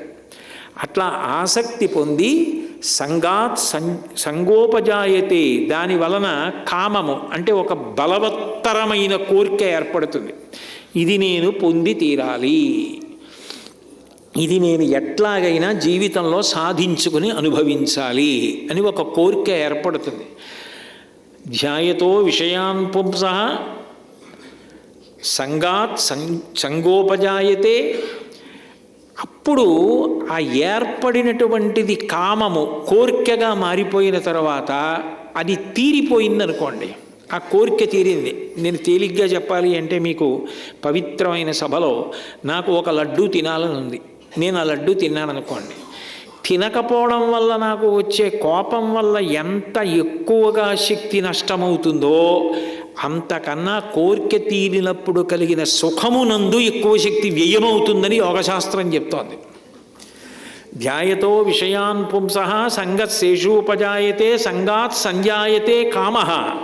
నువ్వు విషయముల యందు సంగము చెందితే, కంటితో చూసినదో, చెవితో విన్నదో, ముక్కుతో వాసన చూసినదో, నాలుకతో రుచి చూసినదో, చర్మము చేత ముట్టుకున్నదో సంగము చెందితే దాని చేత బలమైన కోరిక ఏర్పడుతుంది. తీరిందా అది ధర్మ విరుద్ధమైతే పాపముగా జీవుడి ఖాతాలో పడిపోతుంది. అది ధర్మబద్ధమైన మంచిదే, కొంతవరకు మంచిదే, కానీ శక్తి నష్టం అవుతుంది. తీరలేదో అంతకన్నా పెద్ద ప్రమాదం వస్తుంది. ఎందుకంటే సంగాత్ ధ్యాయతో విషయాన్ పుంసః సంగత్సేషూపజాయతే సంగాత్ సంజాయతే కామః కామాత్ క్రోధోభిజాయతే క్రోధాత్ భవతి సమ్మోహః. ఆ కోరిక తీరలేదో మనసుకున్న లక్షణం ఏంటంటే అడ్డొచ్చిన వాడెవరు అని వెతుకుతుంది. నాకు ఈ కోరిక తీరలేదని ఒప్పుకోదు. ఇది తీరకపోవడానికి ఎవరు కారణం, ఎవరినో ఒకరిని వెతుక్కుంటుంది. వాళ్ళ మీద తీవ్రమైన కోపాన్ని పొందుతుంది. మనసులో కోపం కానీ అంత తీవ్రంగా వచ్చేసింది అనుకోండి, క్రుద్ధ పాపం న కుర్యాత్కః క్రుద్ధో హన్యాద్గురుడపి క్రుద్ధ పరుషయావాచ నరం సాధూనధిక్షిపేత్ ధన్యాస్తే పురుషశ్రేష్ఠాః ఏ బుద్ధ్యా కోపముద్ధితం నిరుంధంతి మహాత్మానో దీప్తమగ్నిమివాంభస యస్యముత్పరితం క్రోధం క్షమయైవ నిరస్యతి యథోరగస్త్వచం జీర్ణాం సవై పురుషముచ్యతే అంటారు హనుమ సుందరకాండలో. ఆ కోపం అంత పెరిగిపోయిన వాడు మొట్టమొదట వాక్కు మీద అదుపు కోల్పోతాడు. ఏం మాట్లాడుతున్నాడో తెలియదు. అట్లా వదరి మాట్లాడి ఎదురుగుండా ఎంత పెద్దలైనా నింద చేస్తాడు. అక్కడతో ఊరుకోడు. క్రుద్ధ పాపం నకుర్యాత్కః, ఏ పాపం చేయడు. క్రుద్ధో హన్యాద్గురువునపి, పెద్దల్ని చంపేస్తాడు కూడా ఆ కోపంలో. క్రుద్ధో హన్యాద్గురువునపి క్రుద్ధ పరుషయావాచ, మాట్లాడకూడని మాటలన్నీ నోటి వెంట వచ్చేస్తాయి. నరం సాధూన దీక్షిపేత్, సాధు పురుషులని కూడా చూడడం. ఏకవచన ప్రయోగం చేసి నోటికి ఇష్టం వచ్చినట్టు మాట్లాడతాడు. ఎంత పాపం మూట కట్టేసుకున్నాడు. ధన్యాస్తే పురుషశ్రేష్ఠాః ఏ బుద్ధ్యా కోపముద్ధితం నిరంధంతి మహాత్మానో దీప్తమగ్నిమివాంభస. అగ్నిహోత్రం పైకి లేస్తే నీరు పోసినట్టు కోపం వచ్చినప్పుడు ఓర్పు పట్టి మాట్లాడకుండా ఉన్నవాడు ధన్యుడు. యథోరగస్త్వచం జీర్ణాం సవై పురుషముచ్యతే, పాము తన కుబుసాన్ని తాను వదిలినట్టు తన కోపాన్ని తాను వదిలిపెట్టడం సాధన చెయ్యాలి. లేకపోతే క్రోధాద్భవతి సమ్మోహః. ఆ కోపం వచ్చేసి కోపంతో పాటు కోరిక తీరలేదని చిన్నపిల్లలు తిక్క పెట్టేసినట్టు శోకం వచ్చేస్తుంది. ఆ బాధ వచ్చేసింది అనుకోండి, బాధ కోపము రెండు వచ్చేసాయి అనుకోండి, శోకో నాశయితే ధైర్యం శోకో నాశయితే స్మృతం శోకో నాశయితే సర్వం నాస్తి శోక సమోరిపు. వాల్మీకి మహర్షి అయోధ్యకాండలో కౌసల్యతో చెప్పిస్తారు. ఒకసారి కానీ అట్లా శోకము క్రోధము కలిసిపోయాయా అంతే. అంతకన్నా ప్రబల శత్రువు ఇంకొకడు లేడు. లోపలికి వచ్చేసాడని గుర్తు. క్షణాలలో వస్తాడు, ఎక్కడో ఉండడు, ఇక్కడే ఉంటాయి ఇవన్నీ. కామక్రోధశ్చ లోభశ్చ దేహే తిష్టంతి తస్కరాః జ్ఞానరత్నాపహారాయ తస్మాత్ జాగ్రత్త జాగ్రత్త అంటారు. ఉత్తర క్షణం రాక్షసుడు జుత్తు విరబోసుకుని లేచినట్టు లేచిందనుకోండి, శోకము కోపము రెండూ కలిసిపోయాయి అనుకోండి, వెంటనే ఇంతకాలం నుంచి తాను చదువుకున్నవి, ఇంతకాలం నుంచి తాను విన్నవి అన్నీ మర్చిపోతాడు. ఎప్పుడైతే అన్నీ మర్చిపోయాడో, వివేకము పోయిందో, బుద్ధి నశించిపోయిందో ఆ శోకంలో, ఆ కోపంలో ఏదో ఒకటి చెయ్యరాని పని చేస్తాడు తప్ప చెయ్యవలసిన పని మాత్రం చెయ్యడు. ఎందుకంటే బుద్ధి సక్రమంగా లేదు. క్రోధాద్భవతి సమ్మోహ, సమ్మోహ స్మృతి విభ్రమ, స్మృతిభ్రంశాత్ బుద్ధినాశో, బుద్ధినాశాత్ ప్రణశ్యతి. అయిపోయింది, జారిపోయాడంతే. ఏం చేశాడు తెలీదు. నేను ఒకసారి ఒక దినపత్రికలో ఒక విషయం చదివా, ఆశ్చర్యపోయా. ఎవరో ఒక ఆయన కారులో వెళ్తున్నాడు. కారులో వెడుతూ ట్యాంక్ బండి దగ్గర ఆగాడు హైదరాబాద్లో. మంచి ఎండాకాలంట. కొబ్బరి బొండం అడిగాడు. ఆయన ఏదో చెప్పాడు ఇంత అని. ఇంత ఎందుకు, ఇంత చాలు కదా అన్నాడు. ఇంత కారులో పెడుతున్నావు, కొబ్బరి బొండానికి ఇంత బేరాలు ఆడుతున్నావు, కొబ్బరి బొండం అంతకేం రాదు, ఆ ధరకి ఇచ్చేవాళ్ళు ఎవరైనా ఉంటే తీసుకురని కొనుక్కుంటానన్నాడు ఆయన. ఇద్దరూ బహుశా ఎండతిక్కలో ఉన్నారు. మాట పెరిగింది. ఆ పెరగడంలో కొబ్బరి బొండం కొనుక్కుందామని వచ్చినటువంటి ఒక ధనవంతుడు, వివేకవంతుడు, విద్యావంతుడు, అంతటి డబ్బున్నవాడు, సౌకర్యంగా జీవితం గడపవలసిన వాడు, క్రోధాద్భవతి సమ్మోహ, అవివేకానికి లోనైపోయి కొబ్బరి బొండం కొట్టే కత్తి తీసి ఎవడితో మాట్లాడుతున్నావో తెలుసా అని ఒక్కసారి జులిపించాడు. మెడతికి పడిపోయింది, అవతలైంది. యావజ్జీవ కారాగార శిక్ష. ఎక్కడో పడి ఉండిపోయాడు. ఒక్కసారి విజృంభిస్తే అయిపోయిందంతే. క్రోధాద్భవతి సమ్మోహ, సమ్మోహ స్మృతి విభ్రమ, స్మృతిభ్రంశాత్ బుద్ధినాశో, బుద్ధినాశాత్ ప్రణశ్యతి. ఇంత ఉత్తమమైన మనుష్య జన్మ అవివేకమైన నిర్ణయాలతో, పిచ్చి మాటలతో, ఉద్వేగంతో, అశాంతితో వెళ్ళిపోతుంది. కాబట్టి తస్మాత్ జాగ్రత్త, జాగ్రత్త. మనసుతో తపస్సు చేయి, మనస్సుని నియంత్రించుకో. మన ఏవ మనుష్యాణం కారణం బంధమోక్షయో. ఎక్కడ మొదలెట్టానో అక్కడికి వచ్చేసాను. మనస్సే బంధమునకు మోక్షమునకు కారణము అని మహానుభావుడు ఊరుకోకుండా ఆ మనసుని నియంత్రించుకోవడానికి చిన్నపిల్లల దగ్గర నుంచి పెద్దవాళ్ళ వరకు ఇన్ని సాధనలు చెప్పి, ఇలా నువ్వు వృద్ధిలోకి రా అని చెప్పి ఇన్ని సలహాలు చెప్పి చేశాడు. అంత సర్వోత్కృష్టమైనటువంటి గ్రంథం. మనుష్య జాతి అభ్యున్నతి పొందడానికి తండ్రి బిడ్డని పక్కన కూర్చోపెట్టుకుని సలహాలు చెప్పినట్టు చెప్పగలిగిన గ్రంథం ఎక్కడ దొరుకుతుంది? మన అదృష్టం. సనాతన ధర్మంలో అటువంటి భగవద్గీతకి మనం వారసులం. అందుకంటారు శంకరాచార్యులు వారు, భగవద్గీత కించిదిధీత గంగాజలలవ కణికాపీత సకృతపియేన మురారి సమర్చ క్రియతే తస్య యమేన నచర్చ. భగవద్గీతలో ఒక్క శ్లోకం పట్టుకుని జాగ్రత్తగా అనుష్ఠానం చేసి ఆలోచించి దాని గురించి తెలుసుకున్నా, గంగాజలలవ కణికాపీత, గంగ నీరు ఒక్క చుక్క నాలుక మీద వేలుసుకున్న, సకృతపియేన మురారి సమర్చ, విష్ణువుని ఒక్కసారి మనసారా పూజ చేసిన ఇక మళ్ళీ యమేన నచర్చ అంటే యమధర్మరాజు గారు రావడం రాండని నేను రానండం ఉండవు. అంటే వాడు మరణించడు, మోక్షమును పొందుతాడు. అంత గొప్ప శాస్త్ర విద్య భగవద్గీత. నాకు ఈ శ్రీకాకుళంతో వచ్చినటువంటి పేచీ ఏమిటంటే, గంట చెప్పినా అలాగే కూర్చుంటున్నారు, గంటన్నర చెప్పినా అలాగే కూర్చుంటున్నారు, 2 గంటలు చెప్పినా అలాగే కూర్చుంటున్నారు. ఒక్కళ్ళ ముఖంలో విసుగురాదు. ఒక్కళ్ళబ్బా మేము పలహారానికి వెళ్ళాలనరు, ఒక్కళ్ళు లేవరు. ఎండన్రగ్గితిరి అకటంబడితిరి ఇంకేలా విలంపింపక రెండో బలకులార సల్దికుడువన్ రమ్యస్థలం బిక్కడి దండన్ లేగలు నీరు తాగి ఇరమందం పచ్చికల్ మేయుచున్ దండంబై విహరించుచుడ్డామంద ప్రీతి భక్షింతమే అని కృష్ణుడు తన చుట్టూ ఉన్న గోపాల బాలురందరికీ కూడా సమయం అయిపోయిందిరా, ఆకలిస్తోంది, తినండి మీరు అని తను తిని వాళ్ళని తినిపించినట్టు మీరు వెళ్ళండి, పలహారం చేయండి అంటే తప్ప మీరు లేవరు. నిజంగా మీలాంటి ఉత్తమ శ్రోతల మధ్యలో ఒక 3 రోజుల పాటు గడపడం, అందున భగవద్గీత లాంటి సర్వోత్కృష్టమైన విషయం గురించి మాట్లాడేటటువంటి భాగ్యం లభించడం నా అదృష్ట విశేషం. శ్రీకృష్ణ పరమాత్మ యొక్క నిర్హేతుక కృపాకటాక్ష వీక్షణం మీ అందరి ప్రేమకి, మీ అందరి భక్తికి నా హృదయపూర్వకమైనటువంటి అభినందనలు తెలియచేస్తూ, నేను సెలవు తీసుకుంటున్నాను. నేను మీ అందరి యొక్క క్రమశిక్షణ భక్తి చూసి మీకు ఒక అపూర్వమైనటువంటి వరమిస్తున్నాను.